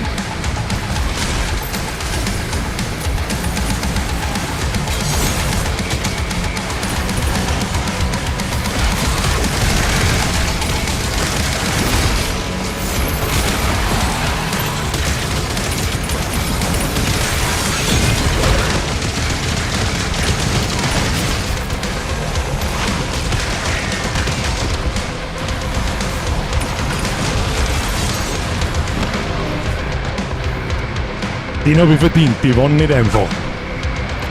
Die waren nicht einfach. Okay, die zwei sind lästig. Der Vogelmann ist nicht so das Problem. Das Problem ist sie in Kombination. Die zwei Arschlöcher auf einem Haufen ist das Problem. So, nochmal. Jetzt probieren wir mal ein bisschen mehr das da. Einfach mal ein bisschen defensiver vielleicht auch spielen.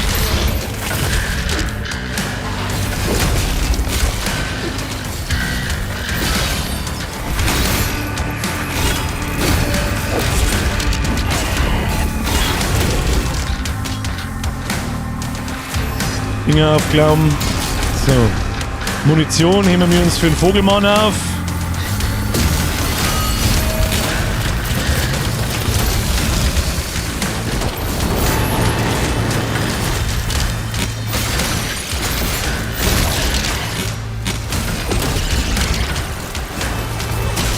Also ist kein Stress nicht da. Was kommt jetzt noch? Ah ja. Da ist eigentlich auch nicht so der Stress.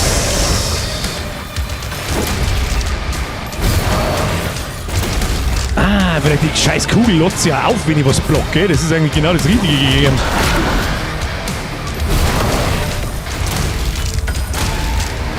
Ja, jetzt langsam.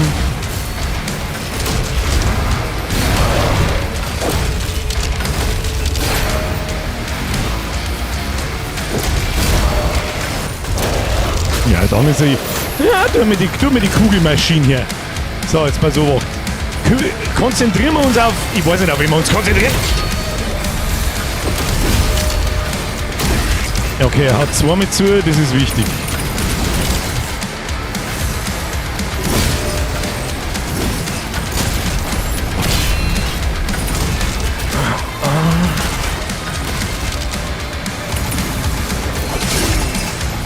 So schaffe ich es nicht. Ja, so wird es nichts. Das tut eigentlich an, ne?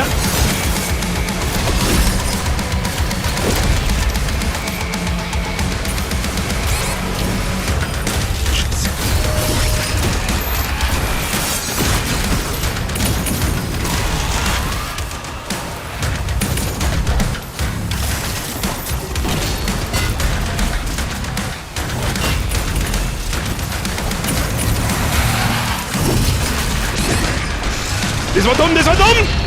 Fuck!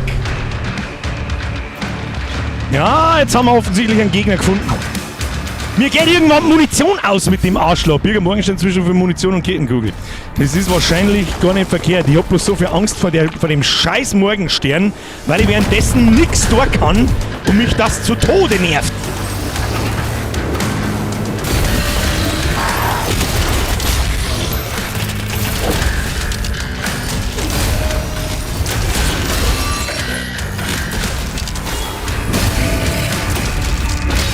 Die ganzen Viecher kennen gar nichts. Das ist richtig amüsant eigentlich. Aber es wird schon. Death Counter goes Brut. Ja, der darf aber da auch Brut gehen.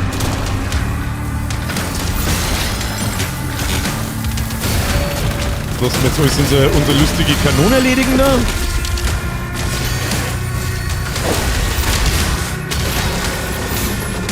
Ja, passt. Weg mit dem Schund. Dann gibt der Dicke nochmal.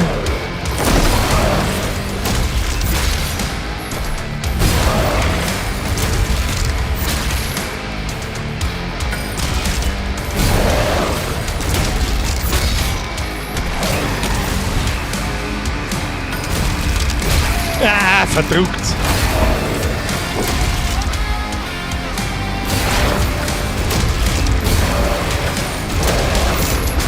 Easy going. So. Und wir haben ihn wieder da. So, Konzentration jetzt. Kriegen wir schon. Kriegen wir schon.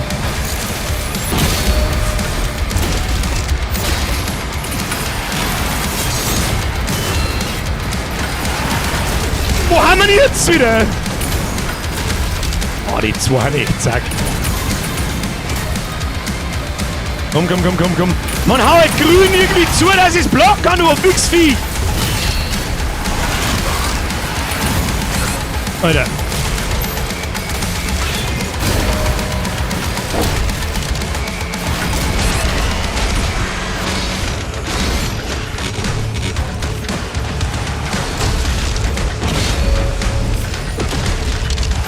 Okay, Phase 1. Jetzt hat's nicht, mein Freund.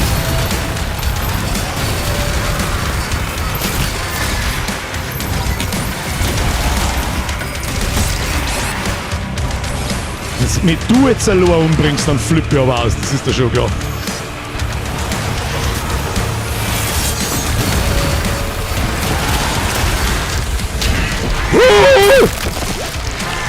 Heiliges Kanonenrohr, Batman! Die zwei haben es wissen wollen. Die beiden wollten es wissen, meine sehr verehrten Damen und Herren. Aber cooler Kampf, kannst du sagen, was, also das da fängt es dann an, dass das Spaß macht, eigentlich. Erst so richtig. Aber cool. Vielleicht habe ich mir bei den ersten Male auch ein bisschen blöd angestellt, aber ich kenne einen Vogel noch nicht, den haben wir erst einmal gesehen. Der ist schon ziemlich wütend, der ist überhaupt nicht absehbar. Aber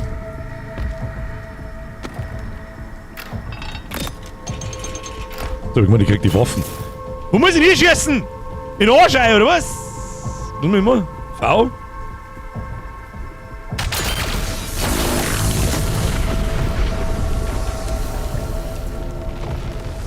Ist es kein, ja, ist es kein BFG? Ist es ein BFC? Big fucking Crossbow? Na, nicht wirklich, oder? Na. Waffe halten, Ball.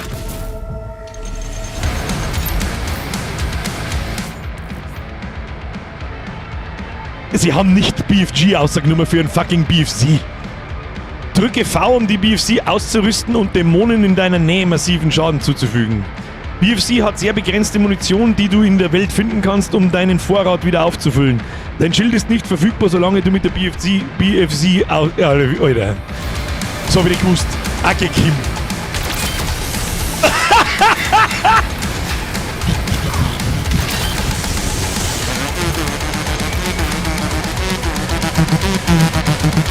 Ist das... Oh ja.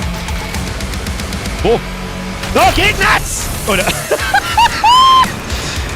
Wo? Muss ich da einfach springen oder was? I'm coming! So viel Munition für das Ding liegt nie wieder umeinander. Schieß! Schieß, was stark bist, Birger! Schieß! Ich spring einfach... Ich weiß gar nicht, müssen wir da überhaupt... Oh.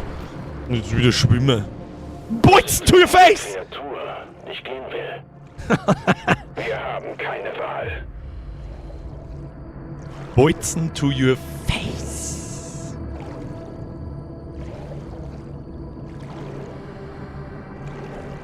Also, noch langsamer schwimmen hätten sie mich nicht lassen können. Ich weiß jetzt auch nicht, was da los ist. Der Bolzen Face Crusher.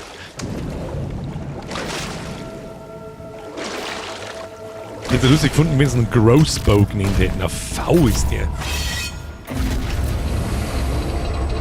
Und nu? Muss ich irgendeinem riesen fetten Viech in den Arsch schießen, oder was? Aber er killt anscheinend nicht alles, was da ist. Sondern nur, ja, einen riesen fetten Umkreis natürlich und alles ist One-Hit, aber trotzdem. Er killt nicht alles, was da ist. Auch interessant. Was? Nein, ich muss ihn mit dem Arsch schießen, oder was? Ja. Wo sind wir? Da sind.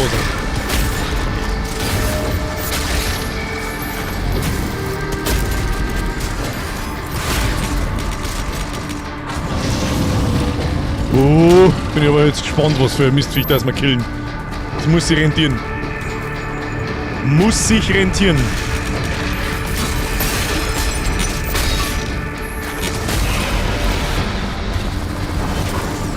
Da unten war noch was gewesen, aber das ist mir jetzt wurscht. Das ist mir jetzt wurscht.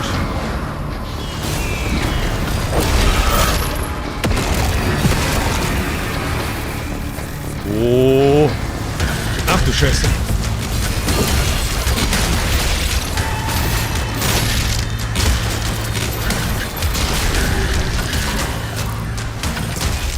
Ob man da nicht einmal nochmal, ich weiß das schon. Ah, geschlafen. Ob man da nicht nochmal mit der BFC eine...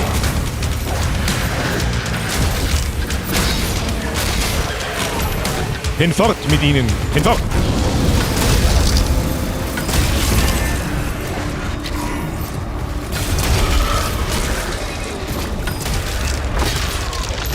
Hinfort, hinfort.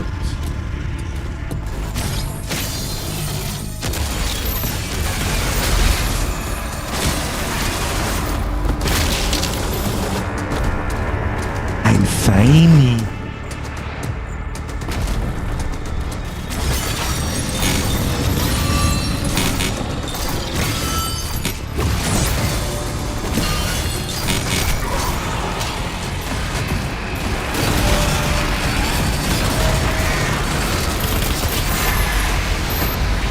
Arschloch, Mistviech. Na? Oh, ist das nicht aber wirklich der Cthulhu, oder was? Das ist nicht der Ernst jetzt.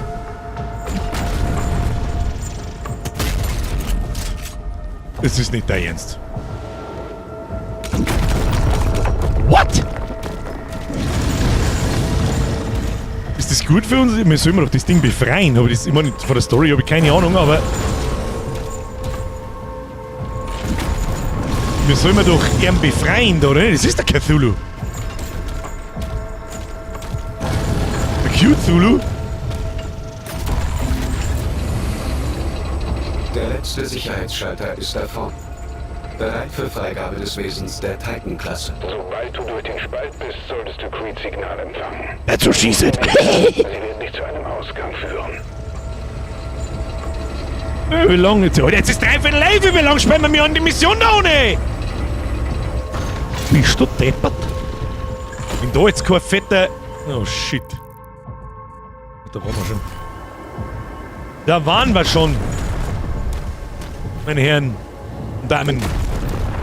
Und da ist dazwischen irgendwo. Die Kugel ist eigentlich ja ziemlich stark, gell? Die hätte ich mir mal... Die muss ich mir merken, What is happening?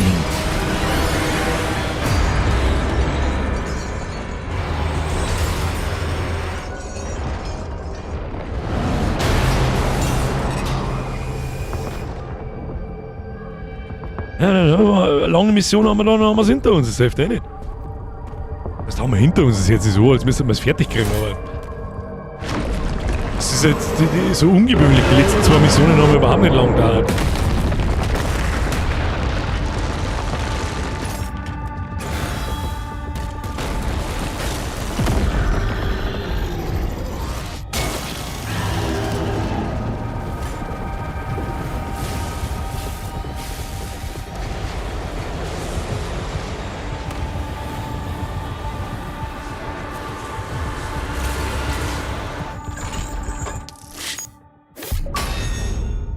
Was 34%? Gut, wir haben ja wirklich, ich bin ja bloß durchgelaufen. Und obwohl wir bloß durchgelaufen sind, haben wir, weiß ich nicht, eine Dreiviertelstunde gebraucht oder 50 Minuten sogar.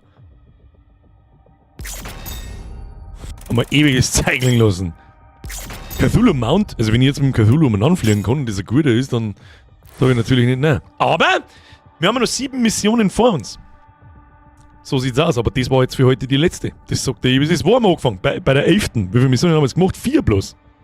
Aber nicht der Teufel, du. Da meine ich, warte mal, jetzt muss ich das Spiel erst damit zumachen. Schluss damit. Mittlerweile kommen, kennst du einen Cthulhu? Das ist ein guter Cthulhu. Ich weiß, wer ein Cthulhu wer er ist, aber ich bin jetzt nicht so ein, wie soll ich sagen, Lovecraft-Fan. Ich bin aber auch kein Hater. Ich bin da sehr neutral, aber mit dem Universum kann ich so nicht recht viel anfangen, muss ich sagen. Ich darf mir nur ein paar mehr Bossfights wünschen. Ja, Adri, das stimmt. Ich glaube, wir müssen uns jetzt allgemein einmal ein bisschen unterhalten über das Ding. Also, gut, ich weiß auch noch nicht, wie gut das Elden Ring ist, so muss man es auch sagen, aber ich gehe mir schwerstens davon aus, Elden Ring ist verdammt gut. Das heißt, ab nächster Woche Montag Elden Ring. Diesen Freitag übrigens auch, 20 Uhr, hier erscheinen, wahrscheinlich Community Zock, ist nämlich ein Koop-DLC. Irgendwas geht ab. Irgendwas geht in the Dark Ages ab. Und ich bin jetzt so gnadenlos ehrlich und sage, ich weiß nicht, was die da 5 Jahre da haben. Es gibt keine neuen Waffen, es gibt keine... Also, Nein, Wellenbirger gibt's nein, ja. Na. Gibt's nicht. Nicht recht für neue Viecher. Also eigentlich gar keine neuen Viecher. Der Vogel ist neu und der mit dem Schwert zum Zuhauen ist neu und der Spinnenmann, der glaube ich, ist neu. Und das mit die Sachen mit dem Blocken und so. Aber ich finde halt die Musik gut.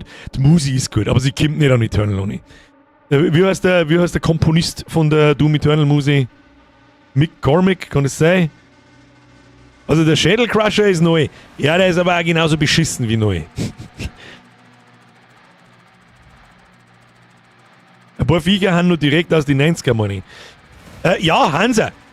Die das grüne Kreuz schicken, also die ersten dicken, die wir überhaupt gesehen haben, die haben definitiv, die sind aus dem ersten Doom. Das ist ja alles in Ordnung, das soll alles so einen kleinen Nostalgie-Flashback haben.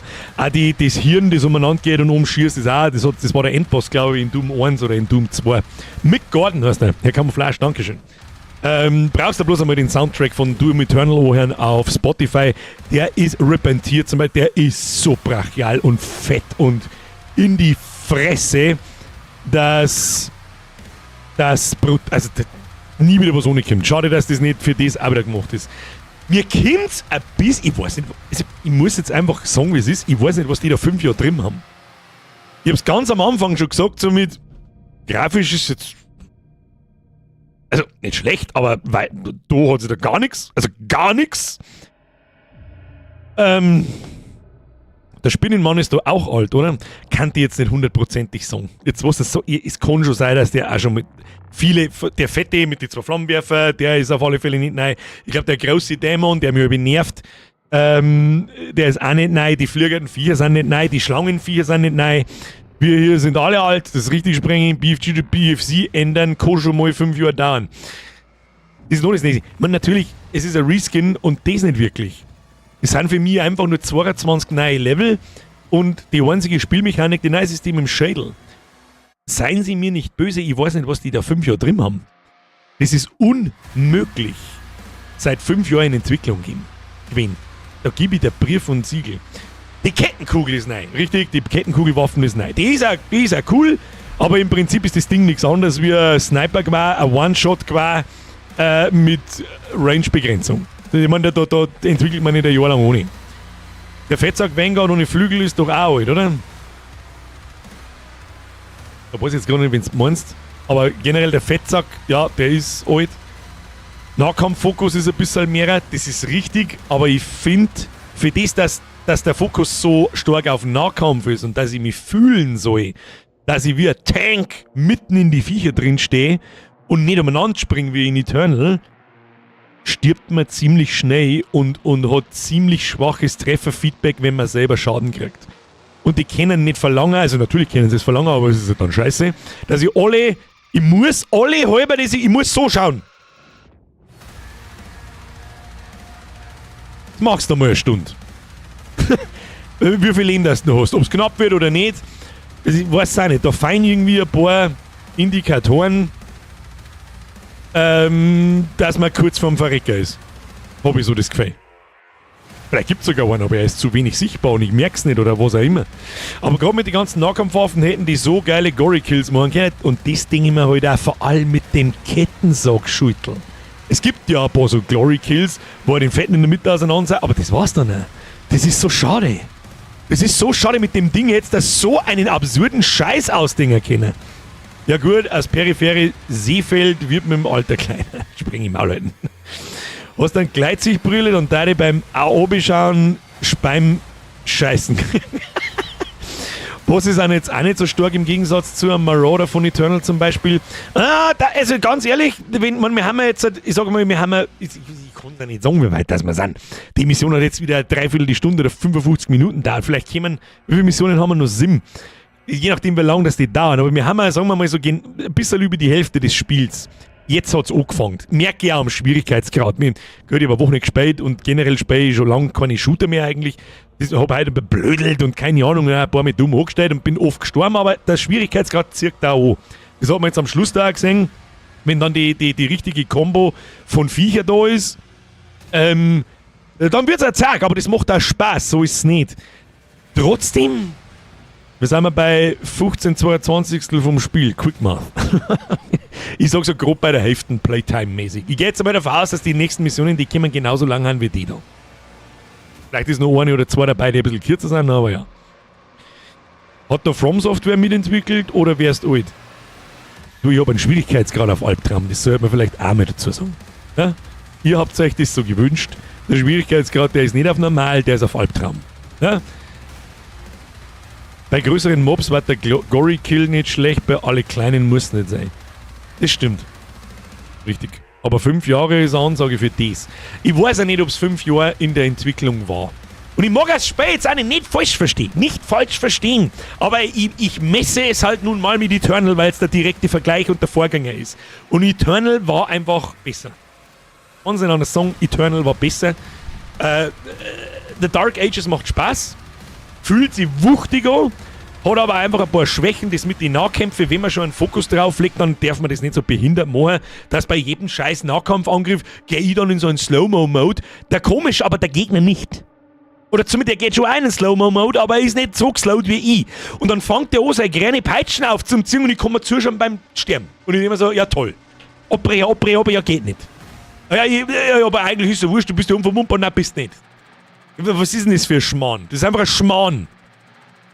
Dann mache ich generell einen Schaden von den Viecher ein bisschen her, aber ich bin nicht unverwundbar in den Nahkampf-Dinger, wo ich mich nicht rühren kann. Naja, Eternal hat aber auch Latten sehr hochgelegt, das ist absolut richtig, ja. Ich habe auch mit, was schon auch ein bisschen dazukommt bei Eternal, ich habe damals nicht damit gerechnet, dass wir so einen guten Shooter kriegen. Ich habe mir gedacht, ja, ist halt Doom. Ist halt Doom. Aber dass da der beste Singleplayer-Shooter-Flow in einem Spiel ist, den ich jemals gesehen habe, das habe ich nicht gewusst. Eternal war mehr Jump'n'Run, absolut richtig. Natürlich hat Eternal auch seine Schwächen. Zum Beispiel die Jump'n'Run-Einlagen. Die braucht es einfach nicht. Ich möchte in die Arena, bring mir die Viecher, los geht's. Aber das hat sich in Eternal einfach besser angefühlt. Der Spielflow, Viecher anzünden, Viecher Gory Kill für Munition, Viecher anzünden, platzen lassen für Lehm und vereisen und platzen lassen und dieses Spiel hin und her, rumspringen, Double Jump, Dash, dann die Schrotflinten war so geil. Die Schrotflinten mit diesem Grapple-Hook war so geil. Fettsack, Stun, Hitziehen, Doppelschrotflinten in den Wand. Es hat einfach Spaß gemacht. Es fehlt da so ein Challenge-Mode wie der Slayer Gates in Eternal. Da habe ich noch gar nicht einmal geschaut, ob es sowas überhaupt gibt. Aber ich glaube halt nicht. Es gibt da keinen Multiplayer. Und darum finde ich das schon sehr frech. 80 € bzw. 110 sind sehr frech. Extrem frech. Es tut mir auch ein bisschen leid um jeden, der sich das für 80 € gekauft hat, weil 80 € ist es nicht wert. Für 22 Level, wo ich mir 0 widerspielen werde. Seien wir uns ehrlich, 0. Außer wirkliche Enthusiasten und Narische, die es nochmal durchspielen auf dem allerhöchsten Schwierigkeitsgrad, dann ist das okay. Aber ich glaube, ich habe auch mehr erwartet. Ich sag's, wie es ist. Ja, aber du musst alle Spielzeuge sammeln. Ja, wozu denn? Für Skins, also ohne Scheiß, wer sich für das Spiel einen Skin gekauft hat, dem ist nicht zu helfen. Dem ist nicht zu helfen, es tut mir leid.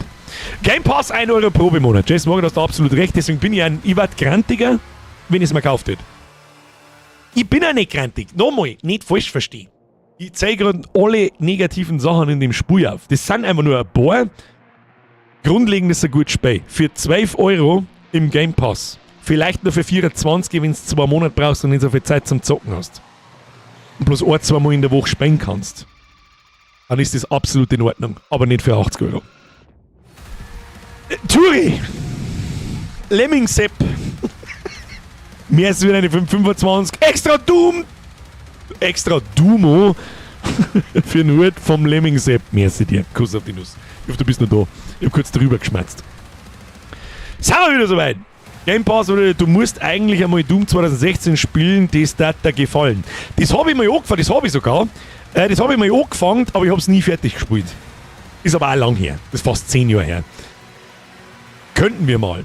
Also, um es jetzt kurz und knapp zu machen. Ich habe immer ein bisschen Bedenken, wenn ich so anfange mit über Spiele so zum Schmatzen, dann glaube ich, weiß ja jeder, was eventuell kommt. Ich bin mir nicht 100%ig sicher, ob wir das in dieser Saison noch fertig spielen.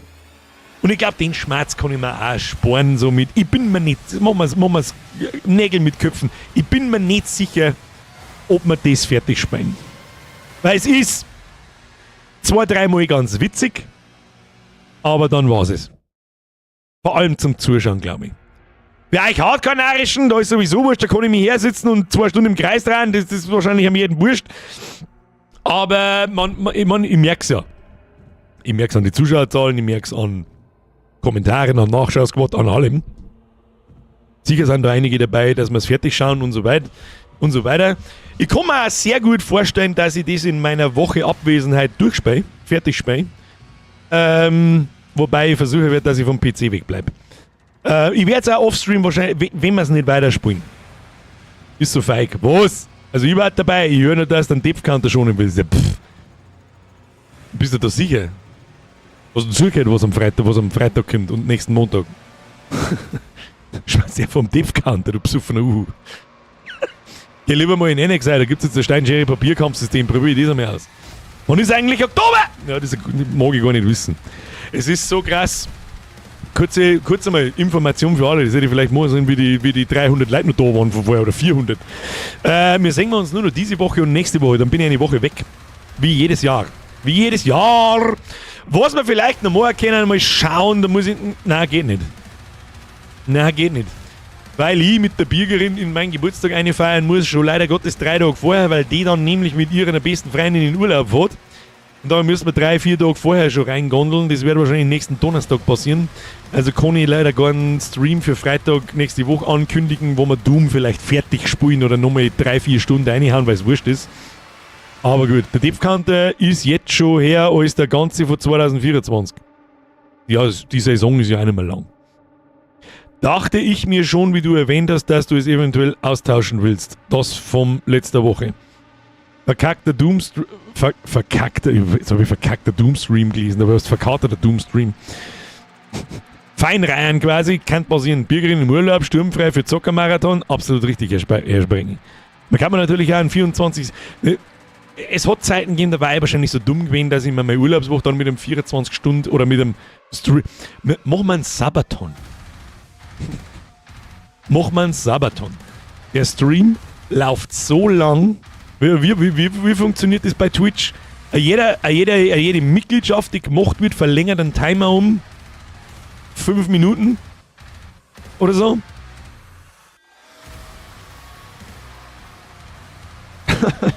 Und solange der Timer umeinander läuft, desto länger streamen.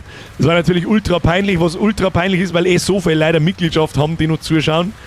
Ich weiß, was dann passiert, ja. 24 Stunden Stream in der Geburtstagswoche, also 6 Tage, 4 Stunden für den neuen Mo. Ja, genau. Das ist für mich eine harte Arbeitswoche.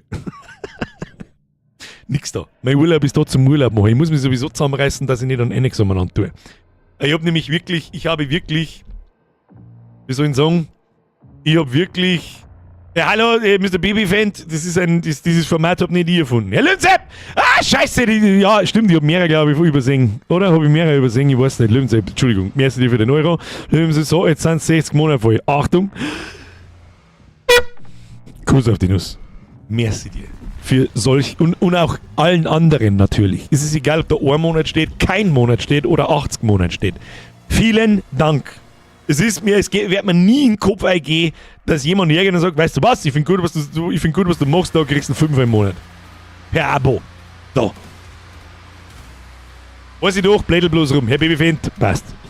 Ich wollte mal, wer weiß, Ironie ist so schwer zu transportieren per Text. Und da frage ich lieber mal nach. Der Christian schreibt, also jeder Österreicher machen sie 50 Accounts. Und vergessen davon hoffentlich 49. Dann habe ich es geschafft. Gönnt ihr eine gescheite Einbürgerung im Bürgerurlaub und dann haben wir alle zufrieden. Genauso schaut es aus, Sabine. Es ist so krass, wie schnell das vergangen ist. Es ist so krass. War doch gerade Januar. Wir haben doch gerade aus der Weihnachtspause rausgekommen und da denke ich dann schon kurz, muss ich ganz ehrlich sein, damit, leck, jetzt ist ein halbes Jahr durchstreamen. Also ohne Pause, ohne alles sehen, nicht einmal. Da habe ich kurz einmal überlegt, so, an Ostern kannst du vielleicht einmal eine Woche dazwischen reinhauen. Naja, drauf geschissen. Stattdessen haben wir jeden Freitag gestreamt, haben wir noch mehr gestreamt wie normalerweise. Und auf einmal, zack, in einer Woche ist Juni, oder? Und nach der Juniwoche, das weiß ich, das gefällt, das kenne ich ganz gut, haben es noch 6 Wochen, dann ist Sommerpause. Bist du eigentlich behindert? Die war grad. Vor 11 Monaten haben wir in Ägypten gewesen und haben wir das Video How to Kurztrip gemacht. Was ist denn mit der Zeit kaputt, Alter?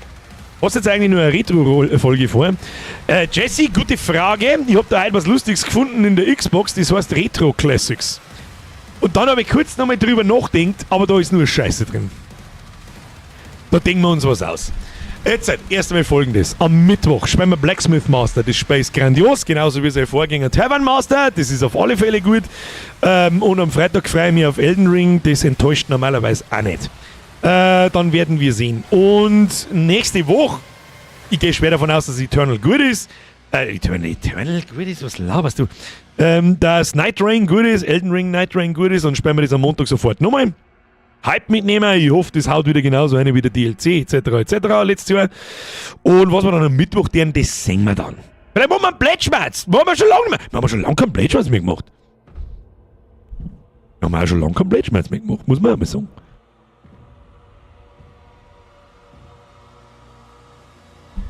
Oder? Schulaila! Dankeschön für 16 Monate. Guten Abend zusammen, Nachschau-Squad. Muss den Nachschau-Squad reinhauen. Wir machen jetzt da, wie spät ist es überhaupt? Freilich ist 5 nach 11. Wolfric! Wann Retro? Wenn Retro, dann nicht ohne das deutsche Diablo. Sacred. Das darf ich noch nicht als Retro bezeichnen irgendwie. Das ist nur zu jung. Das ist noch zu jung. Letzte Blätschmeiß war die Weihnachtsfeier. Echt? Echt? Haben wir so lange keinen einfach nur mit da geguckt und wieder geschmerzt? Dann werden wir wahrscheinlich das machen. Sag ich dir, wie es ist. Entweder Doom, vielleicht ist aber auch der Blacksmith Master so gut, dass wir noch mehr reinhauen, oder wir ziehen wir bis nach der Sommerpause rein. Oder quasi Community Awards. Ja, das sind nicht ganz. Das war ein Bahako sein Abend. Diablo 1 haben wir schon. Haben wir nicht in der Retro-Reise schon alle Diablos einmal durch? Haben wir das nicht mal? Ich hab doch da extra mal. Haben wir das nicht? Mimikini haben wir auch schon lange nicht mehr gemacht und womit? Mit Recht. Ja, wie viel wollte ich gerade sagen? Kurven gerade noch mal gekriegt. Retro-Bürger mit Terranigma auf das NES. Das war wieder. Terranigma ist nicht so mein Spiel. Von damals gewesen, ich hab's gehabt, hab's aber nicht mehr. Warum? Weil ich vorher Secret of Mana gespielt habe und für mich ist das beste Japano-RPG, nennt man die so, ich weiß es nicht, ist das jemals jemand. Ja, gut, Secret ist 2006, das ist wirklich noch ein bisschen jung. Das sind nicht mehr 20 Jahre, da ist WoW. WoW ist älter wie Secret. Kennt ihr eigentlich das Spiel Plan B from Outer Space, aber Bavarian Odyssey? Ist das gut? Nein, das kenne ich nicht. Aber es gibt zwei so bayerische Spiele, die kann man uns eigentlich auch mehr anschauen. Ich habe auch Turok 1 und 2 für Nintendo 64. Also 1 habe ich nicht gehabt, das hat das Spezi gehabt, ich habe das 2er gehabt. Ich weiß noch, dass Turok 2 war die Kassetten schwarz bei uns und du hast diesen Expansion Pack da vorne eingebraucht, da hat es eine bessere Grafik gehabt. Secret of Mana ist unerreicht in dem Genre. 40 auch, ja. Ja, da fällt uns schon was ein, du. Da fällt uns schon was ein. Du, die 6 Wochen bis zur Sommerpause, die kriegen wir auch noch voll. Und dann ist es auch nicht so, wie das die ersten 5 Jahre des Streams war, sage ich mal, oder die ersten 4, dass dann nach der Sommerpause ein Haufen Spiele-Releases waren, die perfekt passt haben. Ich wüsste halt nicht, ein einziges Spiel bis zum Ende des Jahres, das rauskommt, da wo ich sage, jawohl, da weiß ich, da werden wir 4 Wochen, 5 Wochen lang nichts anderes tun. Weiß ich nicht, ein einziges.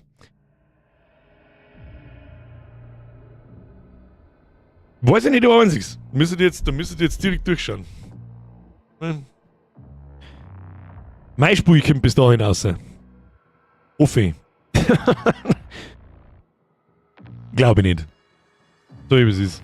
Was haben wir da noch? Also, letzte Woche ist noch rausgekommen. Letzte Woche ist Dune Awakening rausgekommen, oder? Scheiße, das habe ich übersehen. Nein, da habe ich nicht viel aufgeschrieben. Da kommt am 20. September Witchfire. Das ist ein Shooter wie Doom. Das ist jetzt nichts, wo ich weiß, da spielen wir 1,5 Monate lang nichts anderes. Snake Eater kommt Ende August. Hobbit Tales of the Shire. Ich glaube, dass das sowieso nichts ist. Assassin's Creed Shadows ist auch schon wieder über 2 Monate her. Naja. Apes Odyssey, Duke Nukem. Duke Nukem haben wir schon gespielt. Ist nicht das Gothic Remake auch geplant? Ich denke schon, aber nicht im Stream. um ganz ehrlich zu sein, jetzt mal, wenn das erwähnt wird, mittlerweile bin ich so frei und sage jetzt mal, weißt du was, mir gelangt jetzt, dass ich es nicht sage, ich finde die Gothic-Reihe zum Kotzen schlecht. Die war damals schlecht, die ist heute schlecht und die war zwischendrin schlecht und die war unerträglich schlecht. Unerträglich schlecht. Von vorn bis hinten. Da war nichts gut in dem Spiel. Nichts.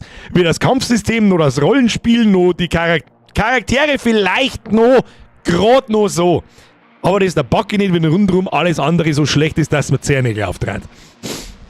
Claire Obscure Expedition 33 wird gerade ziemlich gelobt überall. Es ist richtig, ist aber zu lang. Das dauert länger bei KCD 2 wahrscheinlich. Story-Driven RPG mit den besten Dialogen und der besten Story seit Red Dead 2 laut eigenen Testern. Wir hatten also einigen Testern. Ja, die Story in Red Dead Redemption 2 war gut, aber ich finde zum Beispiel die besten Dialoge und die beste Story muss ich auch irgendwo noch mit Baldur's Gate 3 messen.